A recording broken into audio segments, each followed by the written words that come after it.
direction. You want it to be horizontal. It isn't. And you then see the horizon above level, which means the Earth is either concave or the light has bent downward.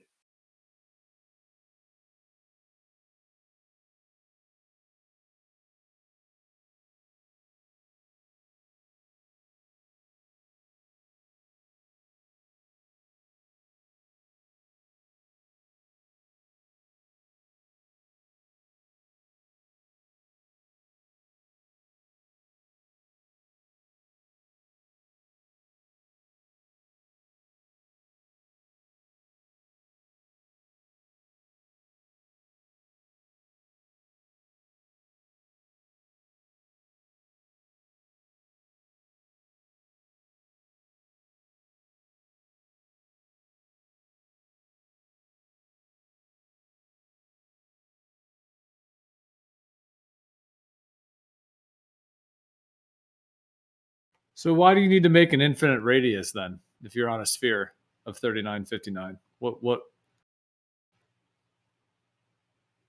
Why would you ever need that?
Remember, I told you, Jeremy, this is going to be the year of single point geometry, single point horizon, single point level.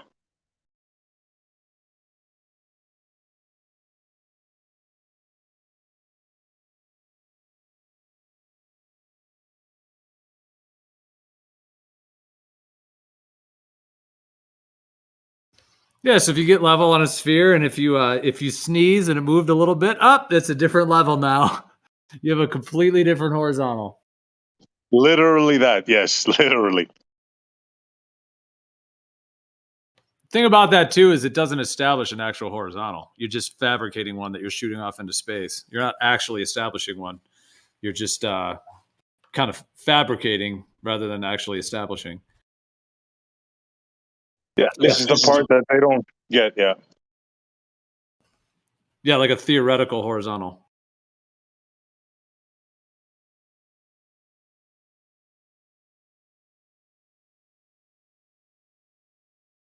Is that what you meant by the single point? Well, no, actually, to them, it's what you said before. It's level is only at one point. So, like you said, if you sneeze or if you move 1 millimeter to the left, right, forward, or backward, it's different now. You have a different horizontal. Picture a bicycle wheel with the spokes. Every spoke to them is a horizontal.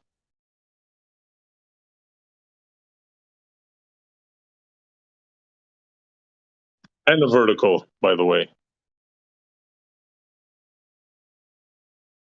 Actually, I just thought of that. It's both. In their fantasy, it's both. That spot is both vertical and horizontal at one point.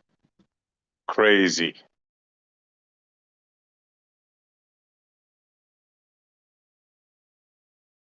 To any normally thinking person, that is.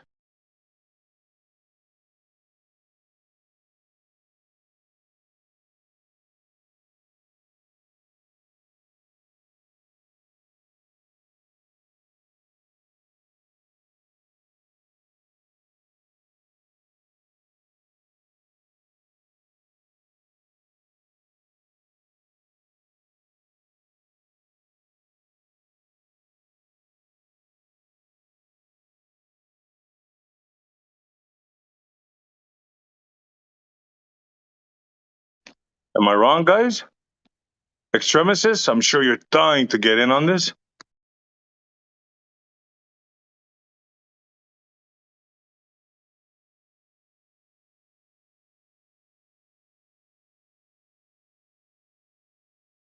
I think he's deafened, but Chucky in the chat was saying surveyors would disagree with you too, SE and Geo. But what do they know? That's what he typed. What did you say, SE? I missed that. Well, I was saying to the ballers, now they're saying that level, horizontal, is a single point. And then I realized, but they say the same thing about vertical. So to a baller, vertical and horizontal is at a single point. They're different depending on where you are. Yeah. So I'm correct then in that assumption. Okay, thank you. Thank you for being honest. No worries. But you do realize like there might be a little problem with that, right? I don't think there's a problem personally. What do you think the problem is? Well, for one, how are you going to establish a horizontal plane? Well, you do it where you are. Yeah, but you just said it's only at one point. Yeah, so you can make a plane where you are that extends outwards from a point, but it's only horizontal at that point. So you don't have a plane. You can make a plane. It's like a tangent, right? But it's only horizontal at the point where you are. So you make a tangent, is what you're saying. Yep, it's called a tangent plane. Tangent plane. So that you can, but you're still saying in your mind though, right? That's a plane that's above the ground, right? It can touch the ground. At one point. Yep. On a There you perfect go. sphere. On a perfect sphere, yes. So we're back to single point geometry. Thank you.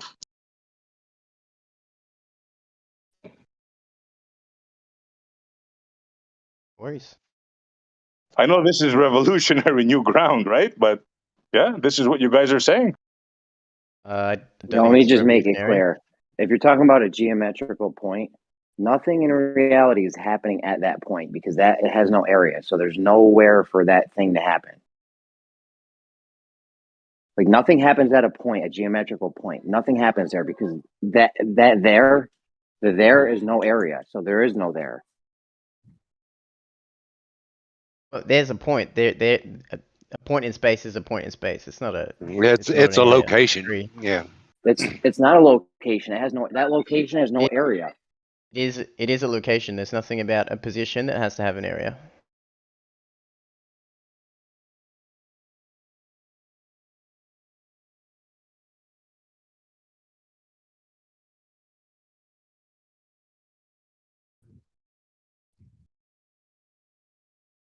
You guys don't see the problem, right? With single point geometry? I don't think there's a problem.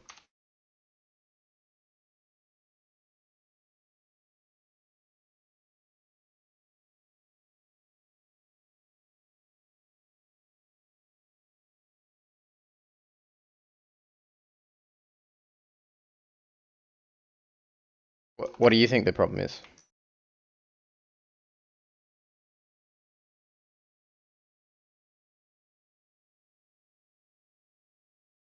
Sorry, wasn't close to the mic. Well, I told you various problems. One of them is in your world, you can't establish level. You can't make a parking lot, you can't make a swimming pool, you can't make a basketball court. You're gonna have problems. Are they perfectly level? Is a swimming pool level? Do you have to, when you make a swimming pool, does it have to be level? Does it have to be level or does it have to be perfectly level? Because those are two different things. What's the difference? What's the difference? Usually when you build something, it has to be within a tolerance. So a building or a pool or a basketball court is going to have to be flat within a certain range. It will never be perfectly flat ever. In a swimming pool, let's say an Olympic-sized swimming pool, could it be level just at one certain point? Are you talking about the surface of the water or the construction of the hole in the ground? The surface of the water. Well, I would say the surface of the water matches the curvature of the Earth. So you're saying there's a hump in the middle of the Olympic-sized swimming pool, hump of water. Yep. Yeah, tiny Yeah, one. but you're very tiny. See, you have to go 300 feet or 100 meters. It's less than a millimeter. It's like 0.7 millimeter of drop in that distance. So doing a swimming pool, I don't think you would even have to consider it as long as you were close to it. Let me jump in, Skylane. So the surface of the water that matches the curvature of the Earth is probably flatter than the walls and the floor of the pool have been constructed. Yeah. Really? Yeah. But you admit, though, in your mind, the surface of the water, in the middle of the pool, there is a hump of water, correct? Well, I'm saying the surface of the water in the pool is curved. It's not flat. I'm also saying that the walls of the pool and the bottom of the pool are also not flat perfectly. Right, the walls doesn't really matter. I was curious about the water. Okay, thank you. So we established that an Olympic-sized swimming pool has a hump of water in the middle of it. Okay, thank you. No worries.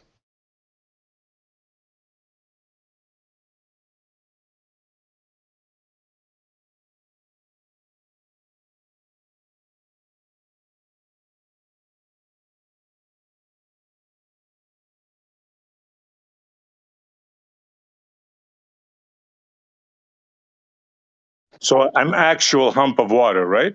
But just it's so small you can't measure it. It will be difficult to measure, correct? Is that what you're saying? I don't know if you can't measure it.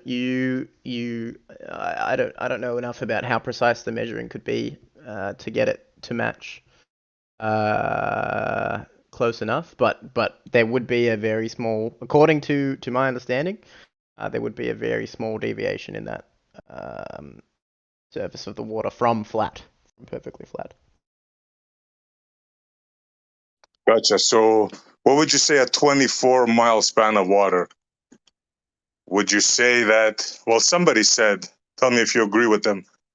They said that there's a 90-foot hump of water over that large span. Would you agree with that? I'd have to work it out. I'm not going to do right now. Sorry? I said I'd have to work it out, which I'm not going to do right now. Okay. Okay. Fair enough. Let me know when you work it out. How far did you say? 24 miles. 24 miles. So that would be 12 miles in between two viewers. That would be a 90-foot hump of water. Okay.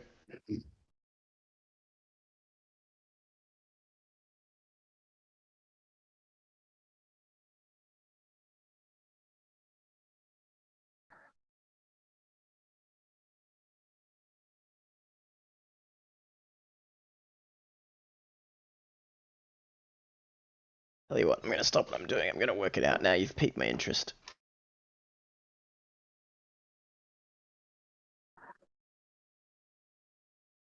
Is this at sea level? Or is this higher up? It was from the beach. Okay. Touching the water on the sand, yeah.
You still there, Odysee?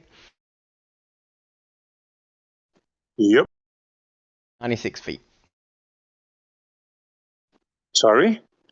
It's 96 feet. Not bad. Not bad at all. Yeah, so that's what Soundly came up with, 90 feet. It's pretty close. So you think that's possible? What do you mean? Well, in reality, do you think there's an actual 90-foot hump of water there in the middle of Lake Pontchartrain? Oh,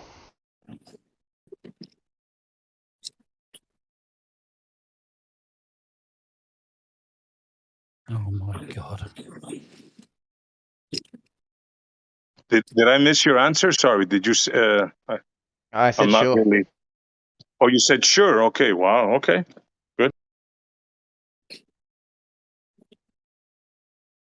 A lot of water.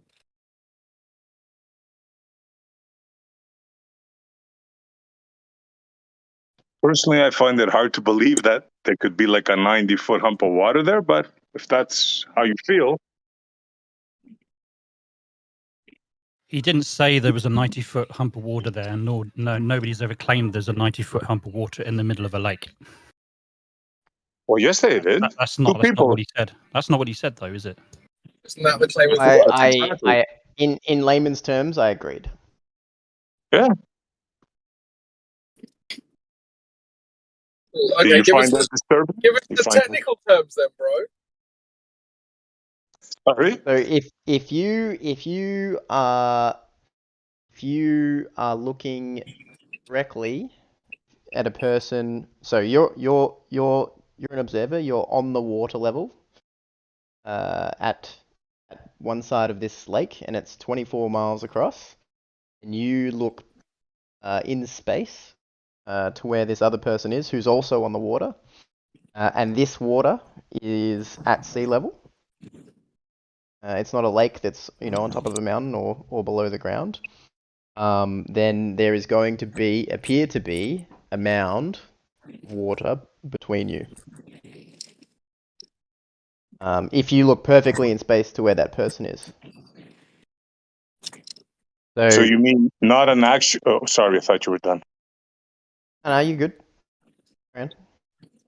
So do you mean it just appears to be a hump of water, or there's an actual hump of water, like Soundly says? Which what belief I are think you on? I think the difference is the water's not going above you, right? It's not like a hill where it's gone higher than where you are. If you were to look from your perspective down a little bit to where this other observer should be, and it's going to look like there's a thing that would come up and get in the way of you seeing that person and then moving out of the way. Assuming that everything that you're using to look at this person is traveling perfectly straight.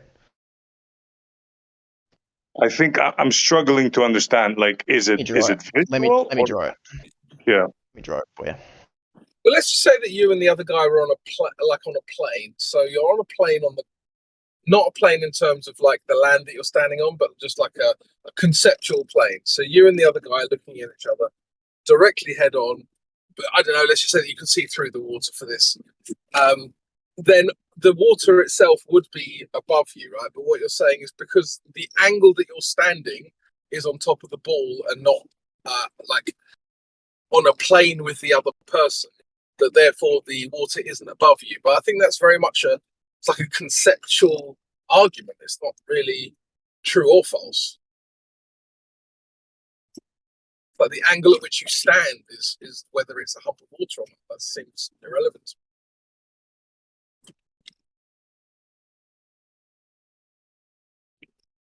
I wouldn't say there was an actual hump there, but because it doesn't stay there, doesn't it? It's just what appears to be a hump from the perspective of the two observers. That's how I kind of word it. Well, it's curving. You think it's curving water, right? What do you mean by curving water? It's curvature of the Earth. No, what I would call it's it. not curvature of Earth. It's literally curvature of. Right. Okay. What do you mean by Earth? I said the Earth. I didn't say Earth. I said the Earth. So you think that everything attached to the Earth is also the Earth? What? That doesn't even make sense. What do you Well, mean? that's why I'm questioning it. Well, that what you just said doesn't make any sense. So how can I Exactly. answer? Exactly. That's No, what but I did. But I didn't say that though, did I? You told me what you think I'm saying, but I didn't say that. Let me show you what I mean, SE. Maybe you can clarify then instead of getting up in your feelings. I'm not getting anything about my feelings. I'm just telling you that you don't need to put words in my mouth and tell me what you thought I said. Nothing wrong with my feelings right now. Pretty angry. No, I'm perfectly calm. I'm perfectly calm. Okay. Well, maybe you can act calm. But thank you for telling me how I should feel as well. Thanks very much. Appreciate that. Yeah, you can try and act a bit calmer. So I'm perfectly calm. Thank you very much. But thank you for pointing out once again. Don't sound it. Is it just me? No, I just think you're acting a bit of an arse, but I'm perfectly fine. Thank you. Yeah. So now you're insulting me, but you're perfectly calm. Oh no, I said you're acting like an arse. I didn't say you were an arse. Again, you're still putting words in my mouth and telling me what you think I should be saying. Yeah, if there's anyone in this chat who doesn't think you're being passive aggressive right now, I'd like to hear from them. You see, I mean, this is what you do though, is that you just try and put words into people's mouths. SE Montreal kind of does that as well. He kind of assumes what people. Yeah, now you're just casting aspersions, but you're not angry. True though. Yes.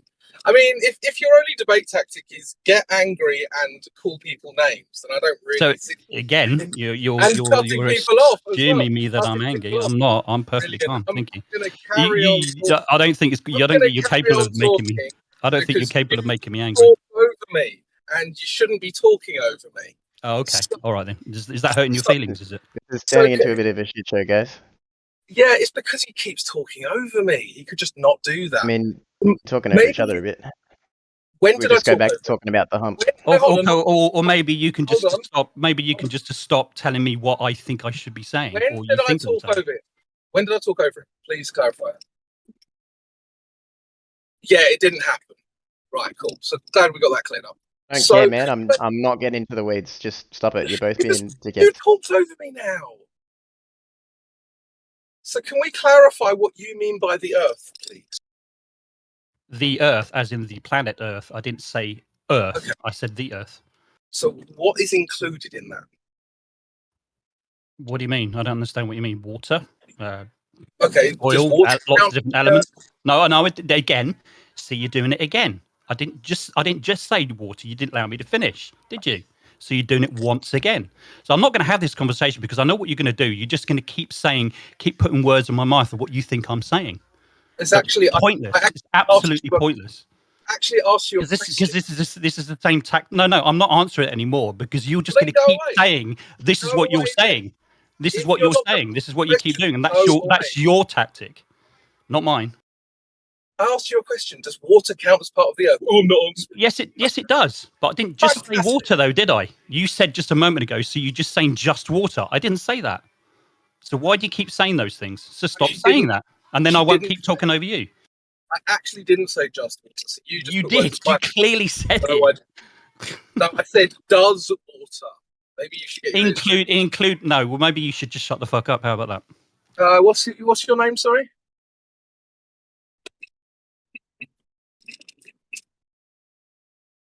Yeah, you're not going to tell me to shut the fuck up. Yeah, I will tell you shut the fuck up. You're acting like a dickhead again. Yeah, sorry. Yep. Mute me if you like. I don't really care. I will. Well, that's why you're asking me a name, so you can light up, so you can actually mute me. That's the reason, isn't it?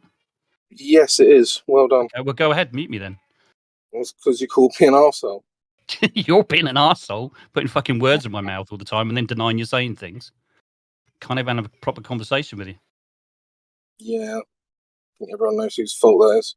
Yeah. Dude, come on, guys. Can you guys reset and try to get into it? Come on. That was... I don't know what happened there. You guys, can we get back to something? We were talking about this hump of water with SE, if he's still there.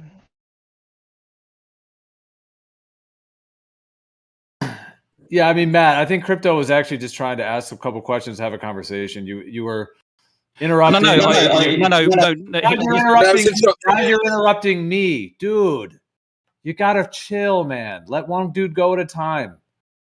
You instantly started insulting and interrupting him. That's all I was saying. Go ahead, say your piece. So just please try not to interrupt. It ends up being a tactic, and then it just turns into a shit show. So let's no. Okay, there's two things I object to. First of all, is somebody putting words in my mouth. Okay, and then secondly, just trying to get me to say something that that's derogatory or something like that. So, and also he denies talking over me as well. So, which is also false as well. So I'm not gonna have somebody sort of just putting words in my mouth and saying things that I didn't say.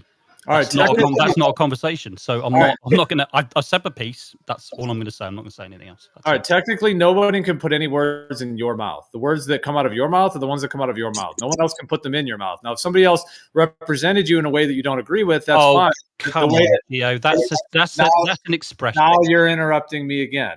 If someone says something that you don't agree with or wasn't the thing you wanted to say, then when it's your time to speak, you can correct them.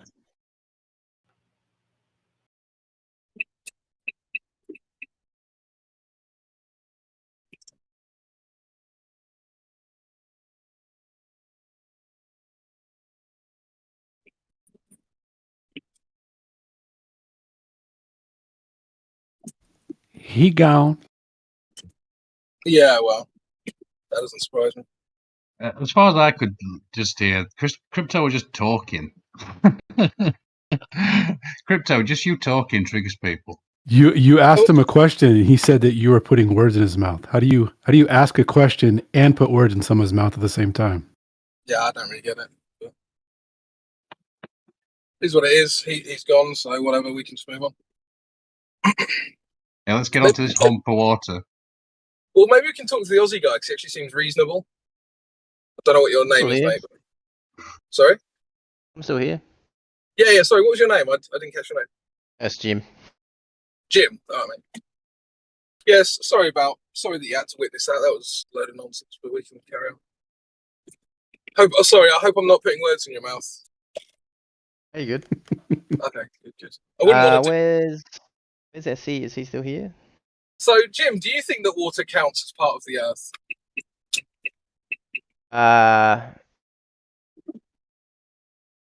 Good question. Yeah, I think it's like if you're talking about the oceans and stuff, that is part of the surface of the Earth for sure. What is this a trick question all of a sudden? What's happening? Well, I mean, sorry. I understand, Andy, that there's two different contexts, right? So, I mean, obviously, if you're talking about solid ground and you say the Earth, and I think people know that the ocean wouldn't be that. But if you're talking about a conceptualization of like a planet, then I don't know, and that's why I needed to ask the question. I think everybody got what you were saying, or maybe they didn't. I don't know. Of course, I know. I'm just saying that, like, if you want to say that there's curvature of the Earth and that you're counting water as the Earth, then you obviously need to think the water curves, and then you need to like be able to prove that, right? So that seems fairly obvious to me and fairly logical. That's where I was going. But Well then, Jim, let's listen to your hump of water, dude. Because looking at your presentation. All I drew this for because SE was like querying this hump of water situation. Right. So we've got two observers either side of a lake, right? When you orient it like this, you'd be like, oh yeah, that's definitely looking like a hump of water. But when you're this person and you're over here, it's not really a hump. Something should get in the way if you try to look directly where that other person is. But it's not like up above you or anything. It's actually moving down and away. And for the other person, it's the same. So I think you can, like, in layman's terms, be like, yeah, there's a hump of water there, but it's not like it's like a hill or anything. It's not going higher than you are or anything along those lines. It's just like if you think about it a certain way, it could be described as a hump, but it's but I not mean, like. Sorry, Tim, carry on. Yeah, go on. So if you're in 3D space, right, up and down doesn't exist.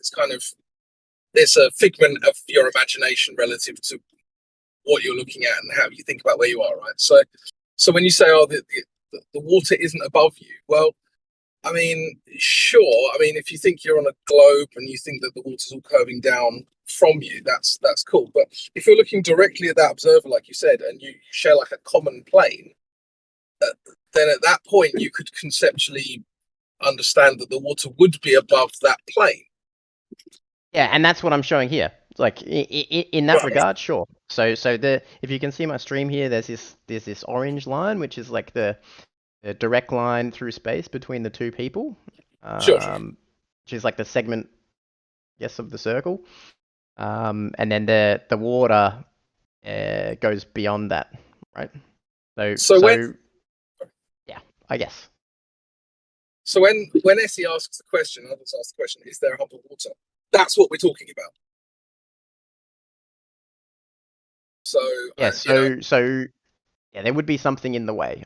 What I don't want to get pigeonholed into is like, you know, having said something in a form of a technicality or, you know, in layman's terms or something, and then being brought up later. That's what I'm trying to avoid. Do you know what I mean? Like, I'm trying to be very explicit in the words I'm using. But yeah, that's fair enough. Yeah, as you've described it, yes, I agree. You don't want to be like caught in a bear trap and regret it later. Well, I just don't want to say something simply and then have it come back and be like, oh, you said this before and now you're contradicting that, when I'm saying something, you know, with a little bit more particular. That's all. Yeah, okay. So, I mean, in if we take this to mean hump of water, then you believe there's hump of water. Sure. Okay. Which is what I said before. I said, yeah, sure. There's that kind of a thing going on. Okay, fair enough. Yeah. I actually didn't hear you say that, but it might have been my connection. That's all right. I just said a very short sure to essay before.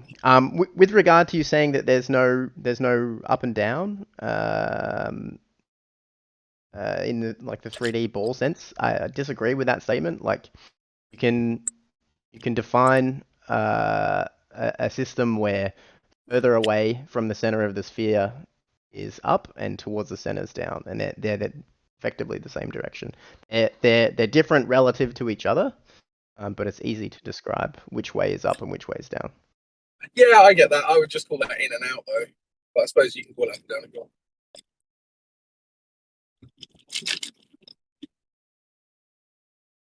Like, I'm not gonna argue. I think that as like I see some of these arguments as total red herrings to the point. So if you wanna do that, that's fine. But I would describe up and down as being, like, I would think personally that there would need to be like a plane of nature to have like an objective up and down. But if you're saying that there's a relative up and down, like, I'm not gonna disagree with you on that. I don't think that's true, but I also don't think it's important to argue. Well, I would just say that absolute up and down is that spherical coordinate system. But you just said that they're define it they're in different that to way. each other, so that it can't be absolute if they're different to each other.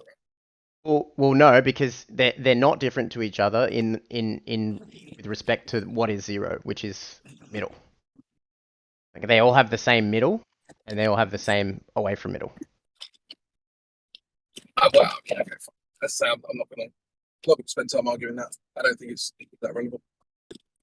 But I see what you say. But my quick question would be, Jimbo, do you think that your little diagram there, do you think that accurately represents reality? Yeah. I mean, to an extent, yeah. So have you never seen any tests on a frozen lake before? I can only draw, accurately. I've not seen tests on a frozen lake. I've seen a few tests on a non-frozen lake, I think. We'll post videos about that all the time. Yeah, I mean, maybe you should check out some of the tests. I haven't seen any that bug me, to be honest. Have you seen the ice swan? What? Have you seen the ice swan? Ice swan? No. What's that? So you got 4 lights over a frozen lake. I believe 4, 5, 6, and 7 miles away. And they're different coloured lights, and you can see all of them. And they're at surface level.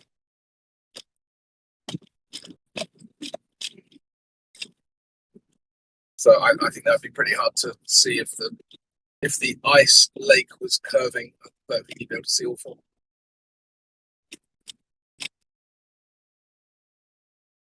Okay, haven't seen it.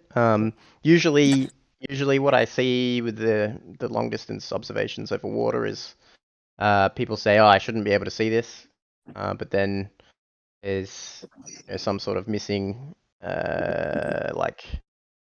accounting for refraction in what I've seen in flat Earth. I say this in air quotes. I don't want to pigeonhole anybody here, but flat Earth observations that I've seen shown to me. Yeah. Okay. Well, maybe I'll take that one up for you. Yeah. Like, yes, it wouldn't be fair for me to demand comment on something you haven't seen. So I can pick up. Have a look, see what you think.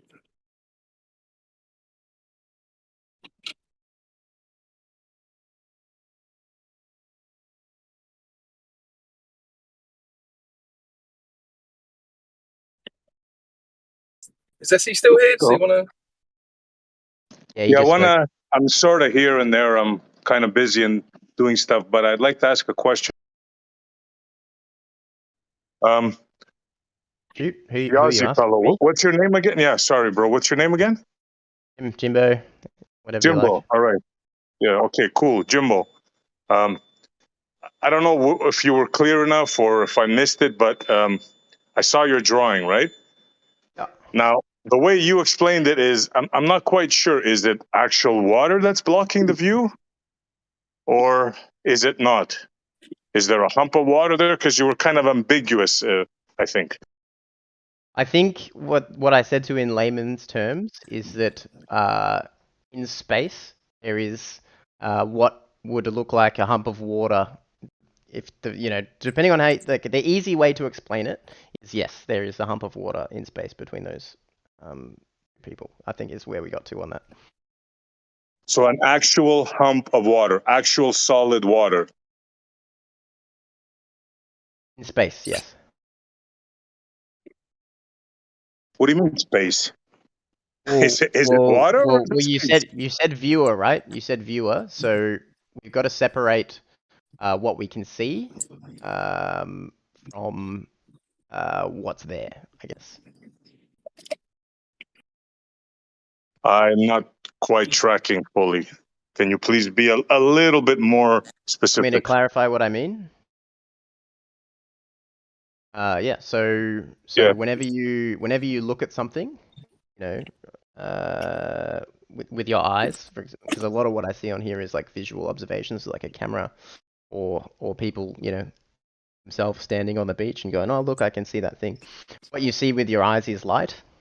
You don't see geometry. You don't see everything perfectly. So everything that you look at is going to be warped a little bit. So me doing a calculation as to where something should be in space is different to where I might see it in real life. Everything's apparent. Everything that you look at is apparent to some degree. If you hold up your hand in front of your face, it's not going to appear to be exactly where it is. They're going to be close enough that there's, no material difference. But it's not, what I'm saying is it's not exactly where it appears to be. Did I hear that right? I don't know. Did you say if you put your hand in front of your face that you won't know where it is exactly?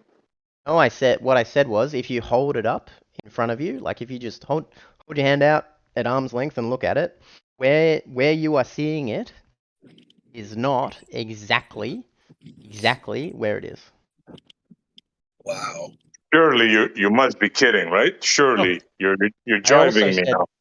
The other point I said was that it's going to be near enough that you won't be able to tell the difference. Well, then that's an unfalsifiable statement. Well, no. So like you could work out with the amount of refraction that's happening, the deviation, right? And if it's like 0.0000001 millimeters, you with your eyes is not going to be able to tell the difference between that and like if I move something that far, you'd be like, you haven't moved it. Yeah, so it's unfalsifiable. Well, I don't think it's falsifiable. It's unfalsifiable with your eyes, like, and your senses. Like, you're not going to be able to tell the difference without a tool. But how would you tell the difference?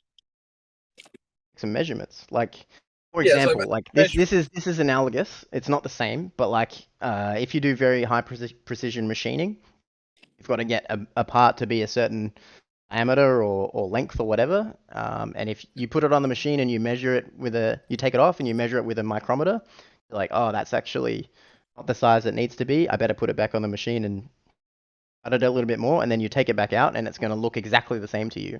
If you put a micrometer back on it, it'll come up with a different reading. So micrometers are optical, right?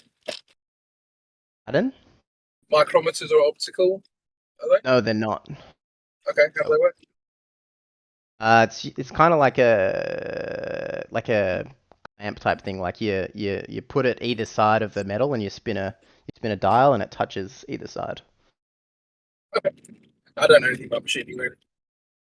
That's all good. That's not the same, but I'm just trying to give you an analogous situation where you can make a change to something that you can't tell the difference by looking at it. That's all I'm saying. Yeah, I still think it's an unfalsifiable statement because you said it's not exactly where it's like. I mean, for a start, I mean, my hand, I would say that's a very difficult statement for you to make because my hand's literally attached to me, so I can feel where it is as well as seeing where it is, right? So, I mean, are you assuming that I can't feel my hand, or what's the? No, I'm just saying that where you're seeing it to be with your eyes is not exactly where it is because the light's traveling through a medium that isn't, what's the word? I think it's homogeneous or something. It's not of like uniform density, so the light's not traveling perfectly straight. Yeah, I don't think you can. I don't know that that's true or false. I don't even know that you can make that statement.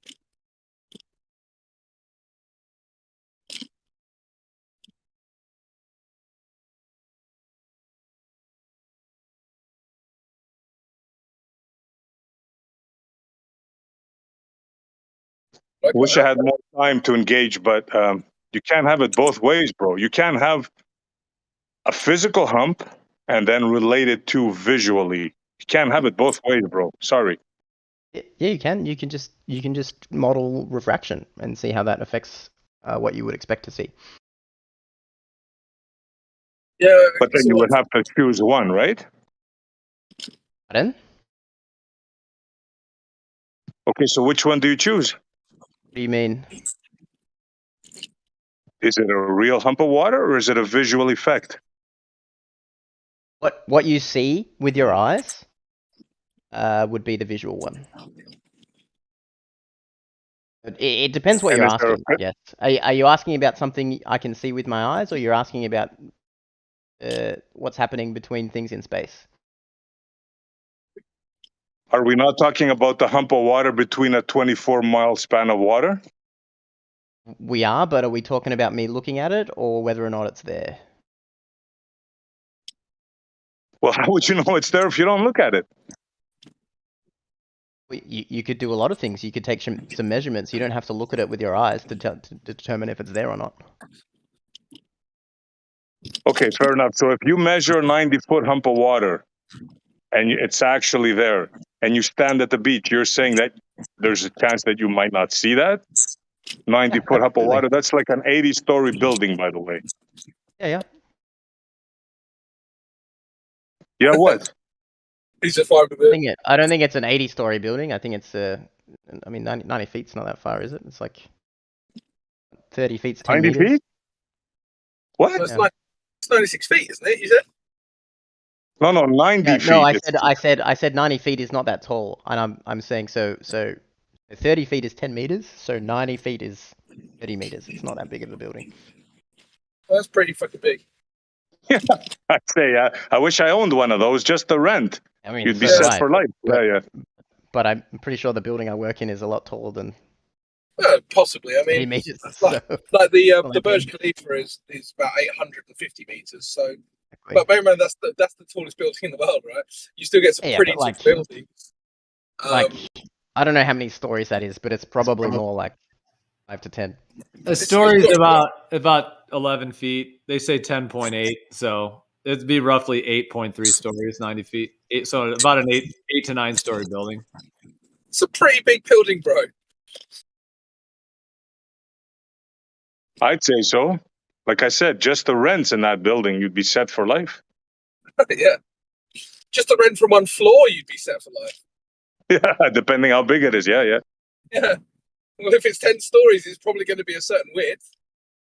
You know what I mean? So.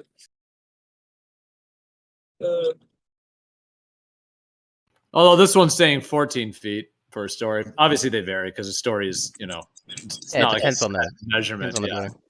It might vary on countries and stuff as well. I don't know. Because I know the Burj Khalifa has got something like 130 stories, something ridiculous like that. 130 floors, maybe more. And it's, 850 meters. So. Yeah, but logic would tell you that it would be visible, right? If you had like a big, huge hotel-sized lump of water in the middle of an ocean, I think that'd be pretty visible. I reckon you'd see it, yeah.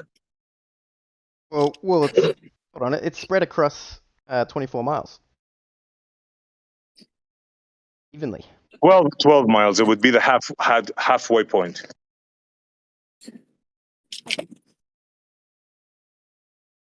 The rise and fall of this hump is over 24 miles. So it goes up and then it comes back down. That's over 24. Okay, but there is a hump of 90 feet, 96, you said, in the middle, correct?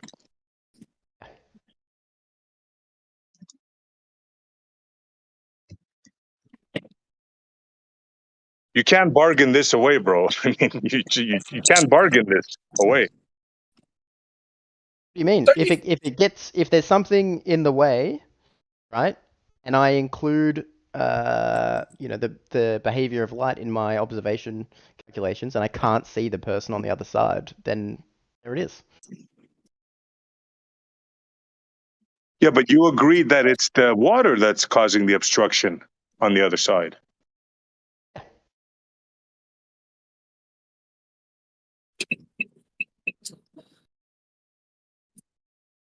Did you not? I'm not. I didn't say that it couldn't. Yeah. SC, are you saying that in those observations, it's not the water that, because obviously when you see the horizon's made of water in this case. Coach, sorry to cut you off. Your microphone's giving me cancer, dude. Yeah, it's real bad, Coach. Yes, it's not very. Yeah, it's not very good. I just the question persists. SC questions. It sounds like you're in your bathroom's bathroom.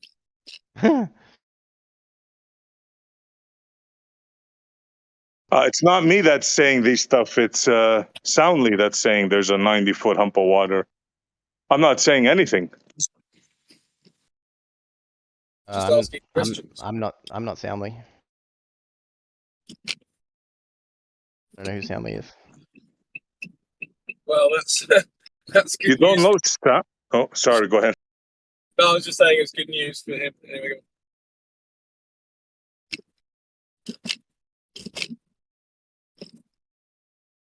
Soundly is very famous around these parts. He's the one that measured the bridge. I repeat, measured the bridge with his buddy Kowalski. I'd say Jesse measured it. Soundly took pictures. But yeah, see, the question was based on the fact that you were acting surprised that the hump should be made of water. You said you should see it. If there's a 90-foot hump of water, shouldn't you see that? That's what you were asking, right? Yeah, correct. Yeah, you do. That's my point. So you do see it, but our buddy here is saying that we don't. Right, Jimbo? No, that's not what I said. If the horizon's made of water, then that's the hump. So you agree with that, Jimbo? What I said was, if you, I said there was a difference between what is happening in space and what you can see with your eyes. Is what I remember saying. Right. So a difference. But that doesn't mean that there is a situation where you can, and I kind of want to put this in air quotes, but you can see the hump, right? That is a thing that's I have seen pictures of, like when you're looking at a few city skylines across the water, and then you can see like a portion of the higher parts of the buildings, and then it sort of stops at the waterline, and you can't see the ground. That would be an example to me of like you being able to observe this hump that you're describing. Was that clear, Kosho? I think I'm pretty much agreeing with what Kosho said, to be honest.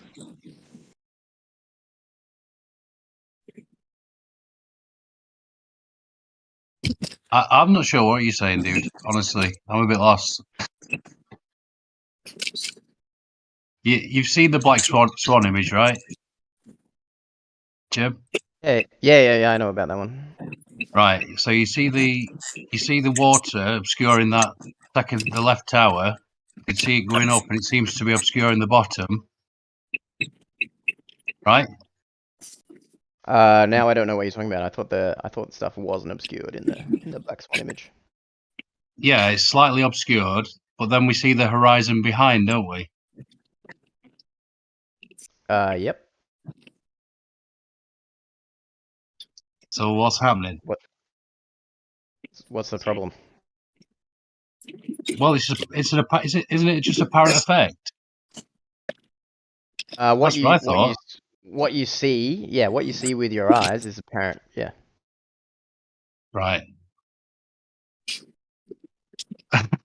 No, I'm really That I agree confused. with. Oh, yeah. So you're not a fan of Alberoni's method then? What's that? You don't know about Alberoni's? Is that the one where he goes up the hill and measures the angle down to the horizon and then tries to determine the size of the Earth? That one? There you go. Yep.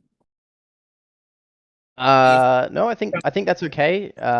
Being higher up is going to help the situation, but there's always going to be, and with anything that any sort of measurement that you take, there's always going to be an amount of error. Yeah. Do you think they knew about refraction back in Alberoni's day? I don't know. Yeah, I don't think so. Let alone being able to calculate for it. Do you know what the do you know what any of the temperature or humidity or any of that stuff was during Alberoni's supposed measurement? Oh man, I don't. Fair enough.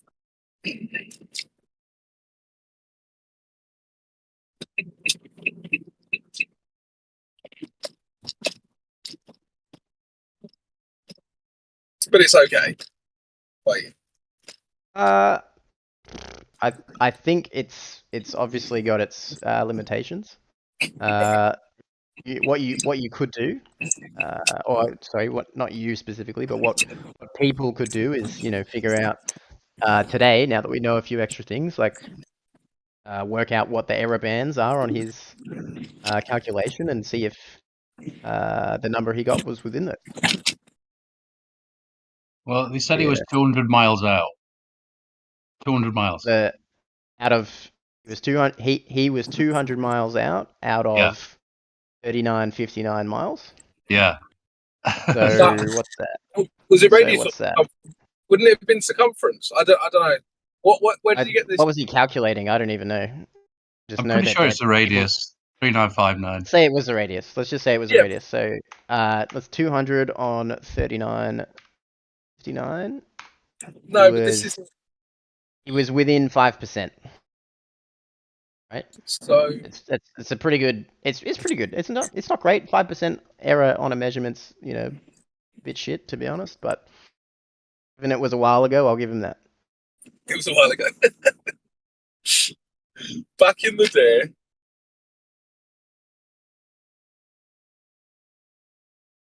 Do you think his dad gave him Werther's originals? Probably not. I wish I had some though. Same actually. You sound like somebody that uses rationale.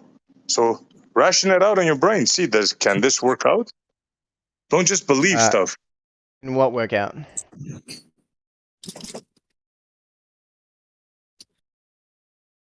Well, for starters, the hump and the drop. You should start with that.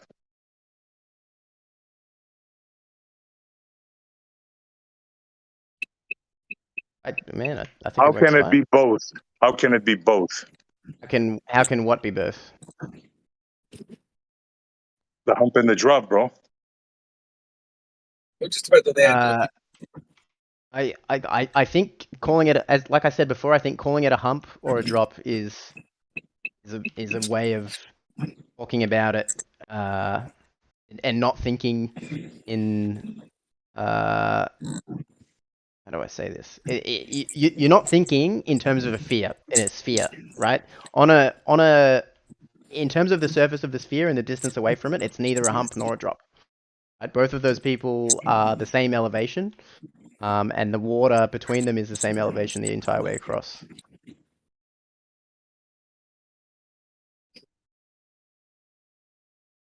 What's blocking your field of view then?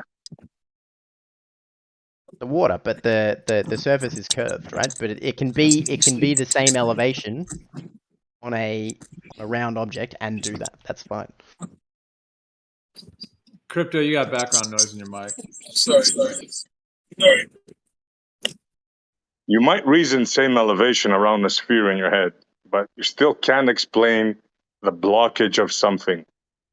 It either has to be a visual obstruction due to the atmos, or it has to be the actual water. It has to be one of those two things. Oh, visual things are only apparent. There's that's it. Everything you're looking at with your eyes is apparent. So it's an apparent hump of water. Apparently.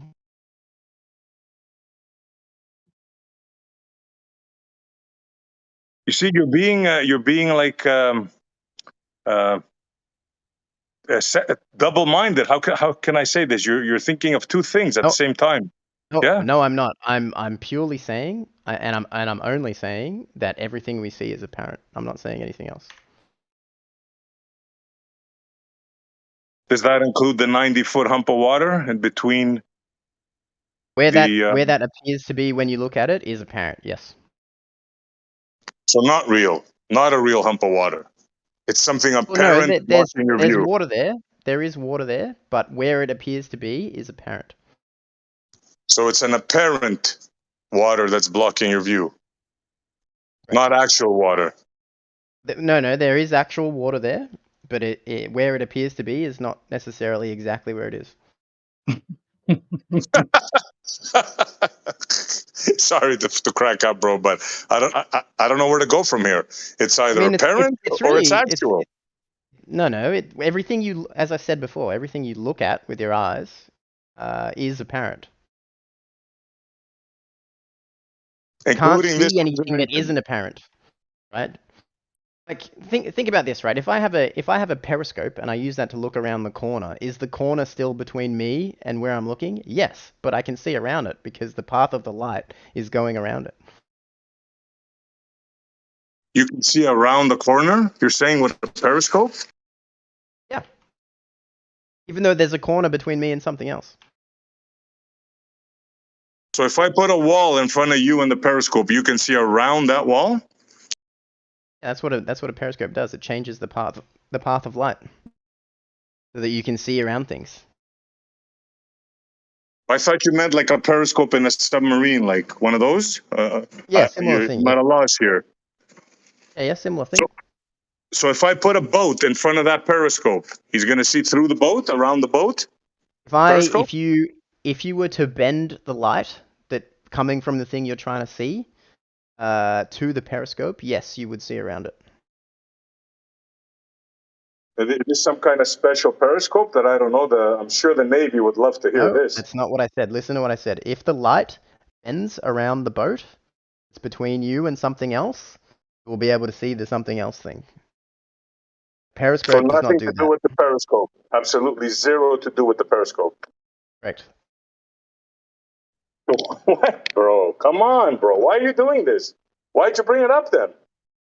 You change the circumstances, right? So you can use the periscope to see around a corner, right? But then you put a boat between where the periscope's looking and something else. So I'm standing at a corner in like my house or whatever, right? And I can't see around the corner. And I get a periscope and I can now look around the corner. Do you disagree with that? Absolutely. A periscope, you cannot look through or behind or around an object. Absolutely disagree with that. Yes. But also, that's actually I don't know where to go with this, man. it's not analogous though, dude. It's like on a ball, you're always at the top of the ball, right? So in your analogy, you would have to actually be on the corner.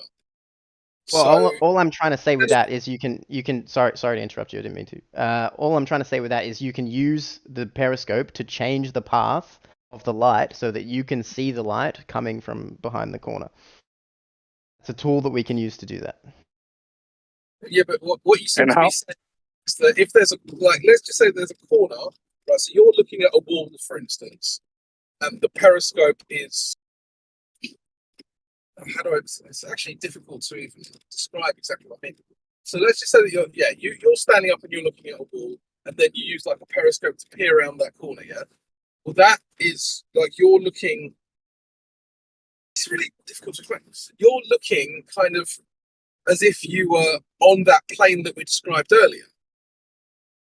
Let me draw it. I'm just trying to. On a ball, you'd be on top of the ball. You wouldn't be leaning in the way that you're saying you are. And if you were leaning in the way, I'm not talking about leaning. I'm only talking about pathing of light. Yeah, but then you're not understanding what I'm saying. Go ahead. Like you've changed the angle. The reason the analogy doesn't work is that fundamentally the angles aren't the same.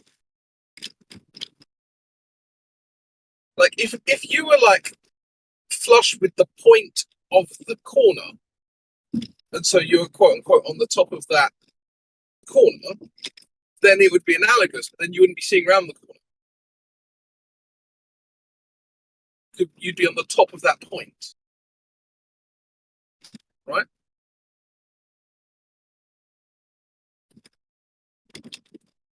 Have a look at my stream just quickly. Yeah, maybe this will clear up what I'm talking about. I can't really. I'm driving, so can't. Maybe someone else can watch.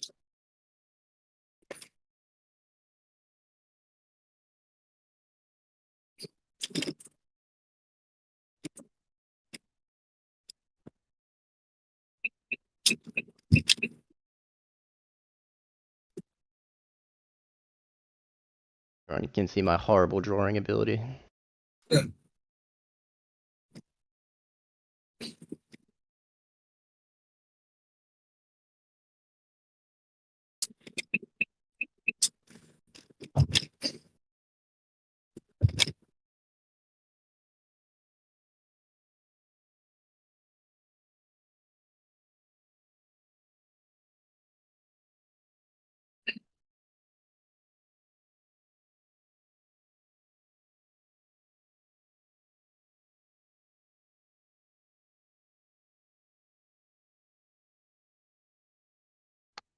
I wish I had more time to engage with you. I'm doing stuff, but I can't see how you can get beyond your dialetheism, like believing in two things. That's kind of strange for me. I only believe in one thing, man.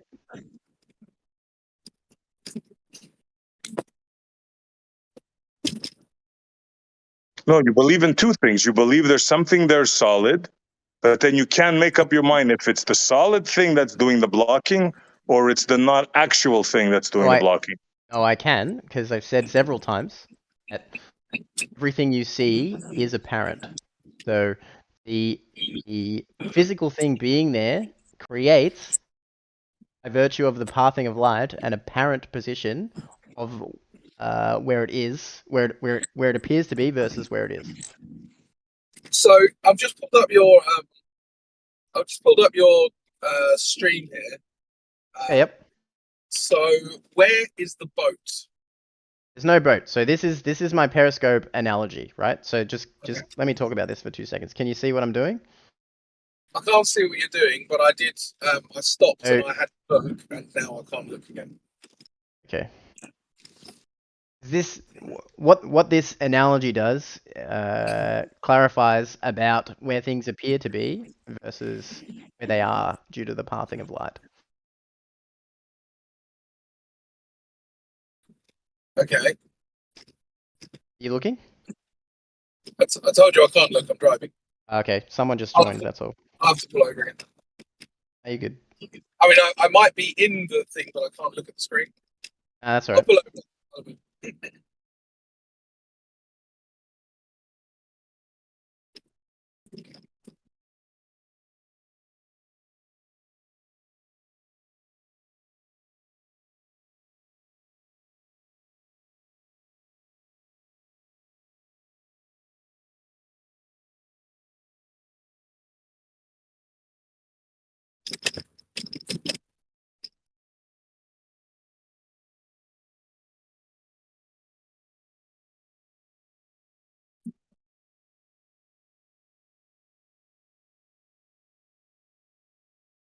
So you think an actual apparent hump is blocking your view?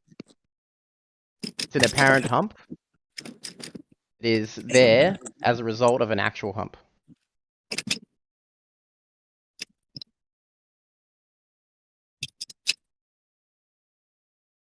So the apparent hump because of an actual hump. Got it. Okay.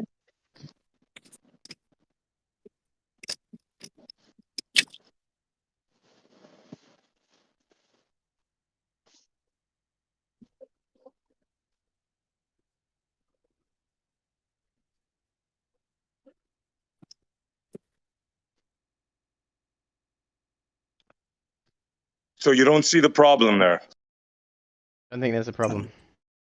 I think that's called doublespeak, is it not? Pretty close I've said to the it. same Yeah. thing over and over. I mean, shouldn't I see your actual hump from an aeroplane? Oh. I mean, the horizon, it rises up no matter where you are, doesn't it? It's like a optical effect. Actually measurably does not rise to eye level, but that's a separate Proportionally, discussion and not what we're talking about. Yeah, I mean, proportionally it does. There is a little dip, but more or less it's true what he says.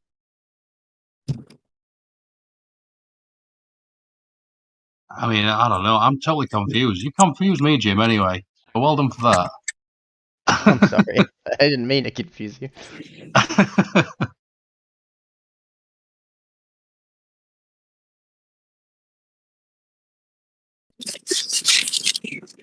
Somehow I don't think you're alone on that.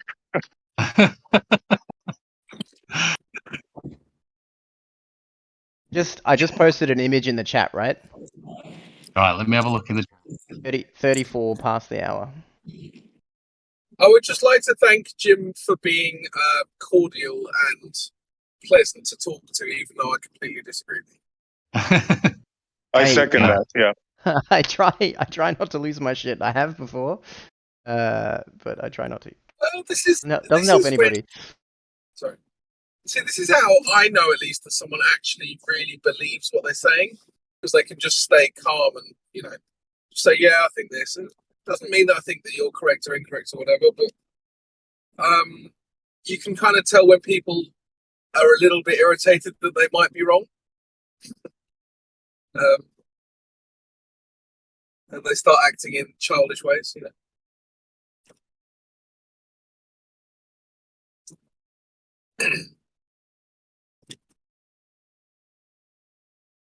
Anyway.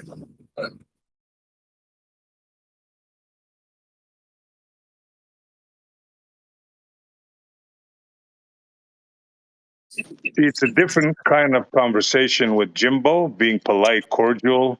We're extending the same courtesy. You see how much different, how much nicer than, let's say, well, I don't want to mention any names, but we know who. What I will say, sorry to jump in, Crypto. What I will say is, like, if people are jerks to me, I tend to be a jerk back. Yep. I try to give it how I perceive it. So if everyone's kind to me, I'll be kind. Yeah, well, I share that philosophy, to be honest. Okay, so I've pulled over just for you.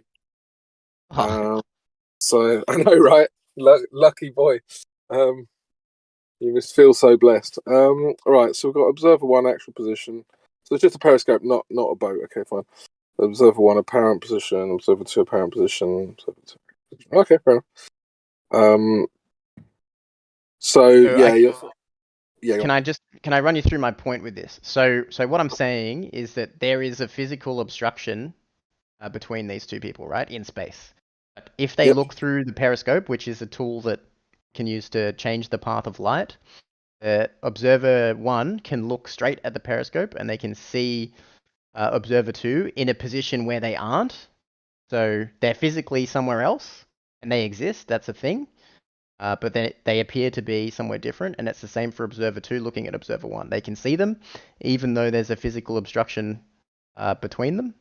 But the path of the light makes them appear to be where they are not.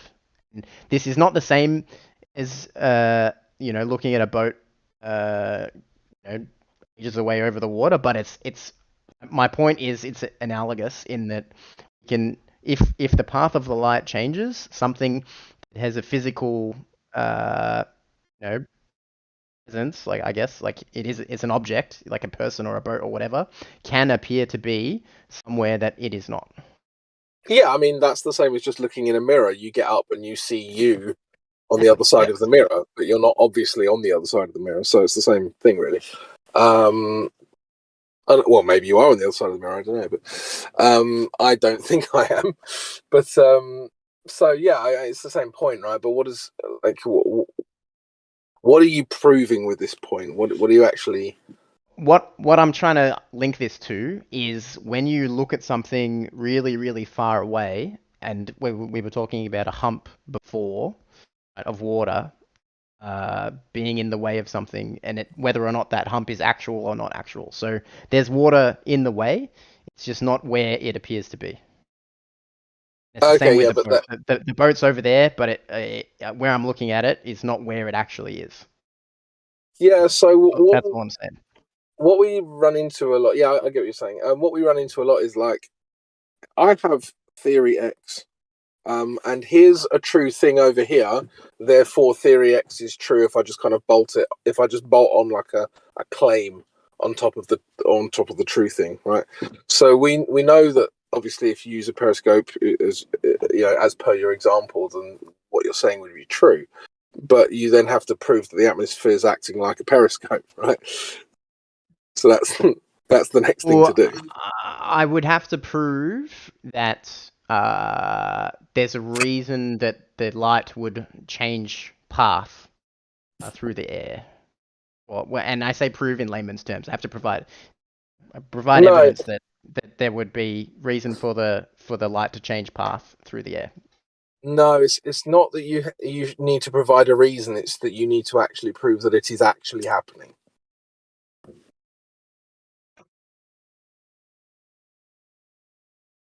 I think the way I would look at this is that from what I understand of light is when it travels through a changing gradient and like density gradient, it refracts, so it bends, so the path changes, and I think that's part one. That is, light changes path when it moves through a changing density. And part two of that is I know that the atmosphere has a varying density through it. So it would make sense to me that if light bends when it moves through changing density, and the atmosphere has changing density, then the light's going to bend when it travels through the atmosphere. Yeah. Okay. So you're compiling a couple of ideas that you have that may or may not be correct. You're attaching them together and saying, therefore, I think this is probable. Sure. I mean, I can agree I with would that. say, don't mean to cut you off. I would say that it's demonstrable that light does that in part 1. And it's demonstrable that the air doesn't have a constant density. I think those Do are you not two understand? individual things that you can demonstrate. Do you not understand the leap that you're making there? You're going from I like this idea about light and I like this idea about density, and they're probably true. Therefore, it's demonstrable, even though I haven't demonstrated it. I disagree. You can do an experiment to show that when light travels through a varying density, it bends. Okay. It's not my opinion. You can test that. Like a person can go and test that, not just me. You've just taken the first thing that you said and then said it again, which is the thing in contention, right? Well, so it's okay. Sorry, carry on. So it's not about whether I'm even contending that would happen in like a smaller setting, lab conditions, whatever. Like, I'm not even contending that. Really, I'm actually criticizing your logic rather than the actual conclusion, right? So the logic is that if it happens at a smaller scale, it would therefore happen at larger scale. Problem is that you don't know if that relationship is linear because you haven't tested it. You don't have the results, and you can't just declare that it is demonstrable because you have the idea and you like the idea. You have to go and actually test it. Well, I haven't said anything about scale. All I've said is that light, when it travels through non-uniform density stuff, is that it changes path.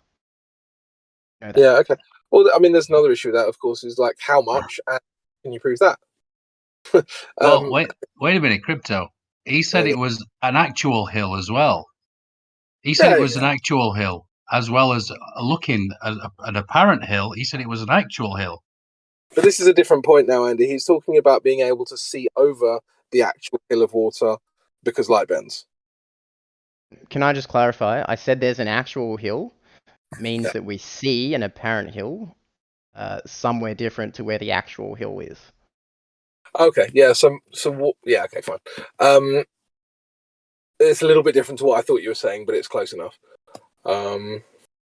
It's actually the same as your hand argument earlier, isn't it? It's the same argument you made. Yeah, same phenomenon, I guess, would be how I would describe it. Okay. Yeah, I mean, I don't have anything for this word.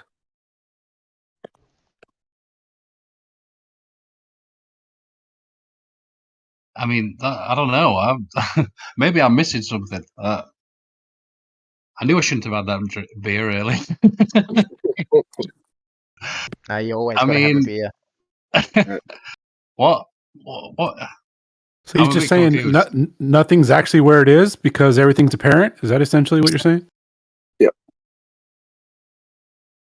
That's it. You got it. What I'm saying is everything you look at is never exactly where it is, but that does not mean that it's not a thing is not physical.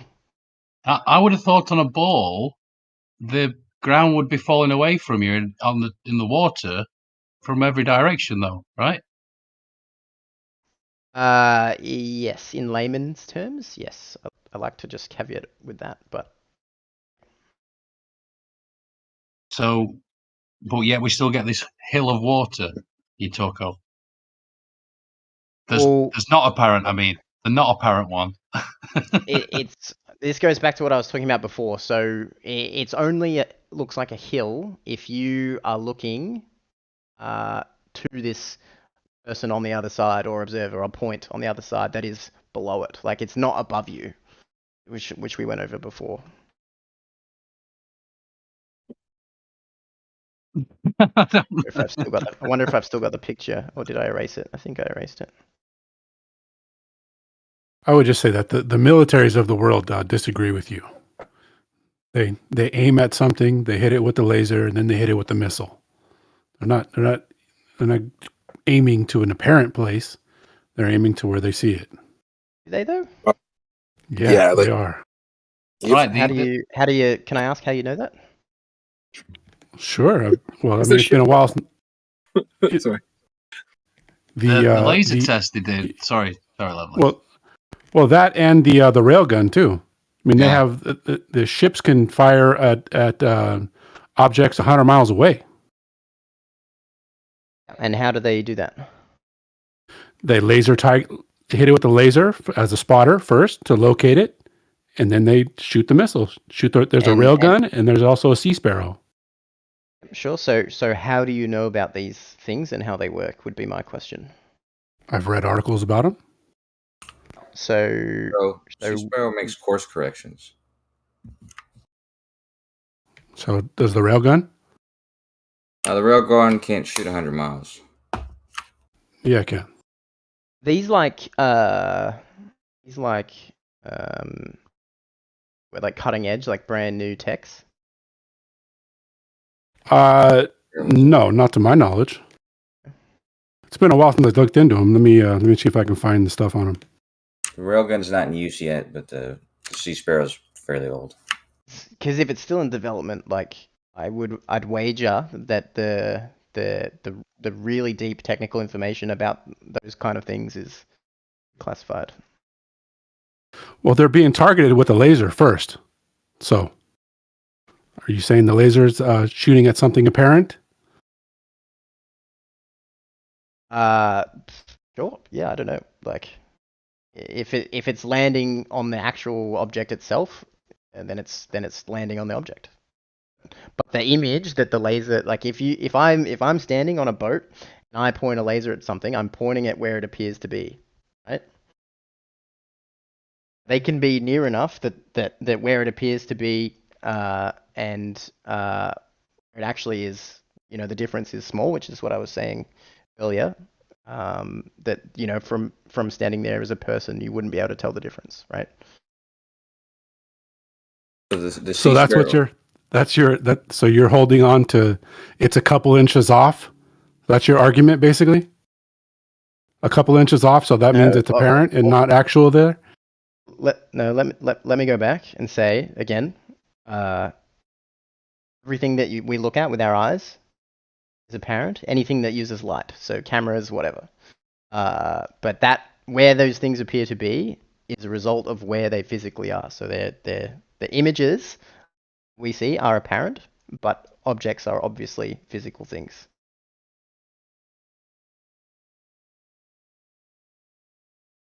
Obviously, you're a little bit confused. Do you think a laser target acquisition system can target an apparent object?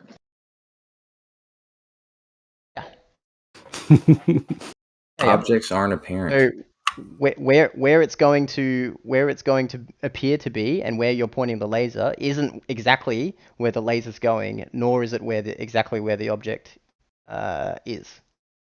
It's also not where the missile goes. Sorry, let me go back. Or is it exactly where the object appears to be? What I meant to say. So they're lasing an apparent object, is what you're saying. Yep. And it's going to let's say the laser hits the object as well, like it hits the thing. Where it's hitting it is not where it looks like it's hitting it from where you are.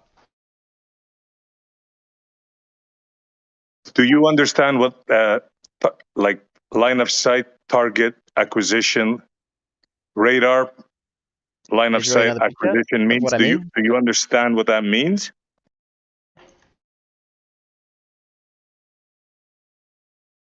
Let's go back to my periscope, right? If I'm observer 1 and I shine a laser, periscope, bro. This is relevant. This is analogous. We're talking about targeting. I know, and I can tie it back to this versus apparent and physical positions, right? It's the same. It's a similar thing. If you don't want to talk about it, fine, but this will explain what I mean a little bit more clearly. Go for it. If you wanna, go for it. Go for it. Did you see the picture that I drew at 34 past the hour? I mean, is that the periscope with the right angles going all over the place? Is that the picture you want to show me? Because I did see that. Yeah. So if we can talk about laser targeting and that, right? It's a similar deal. No, it's not, bro. We're talking about in terms of interrupt? physical and apparent, it's the same. You're going to interrupt me again, right? We're talking about line of sight target acquisition. And you said that you think that a targeting system could target an apparent object. Do you understand the implications of that? Yes or no? I think it's fine. Be quite a coincidence, wouldn't it? I would say not you're really, targeting not a really. ghost. Well, effectively, the rate of drop of physical objects would have to be coinciding with the rate of curvature of light across a ball. Well, hold on. So if we are looking at something, right, the light coming from that thing to us is bending, right? And Yeah, we're we going to shine a laser. Hold on, haven't finished.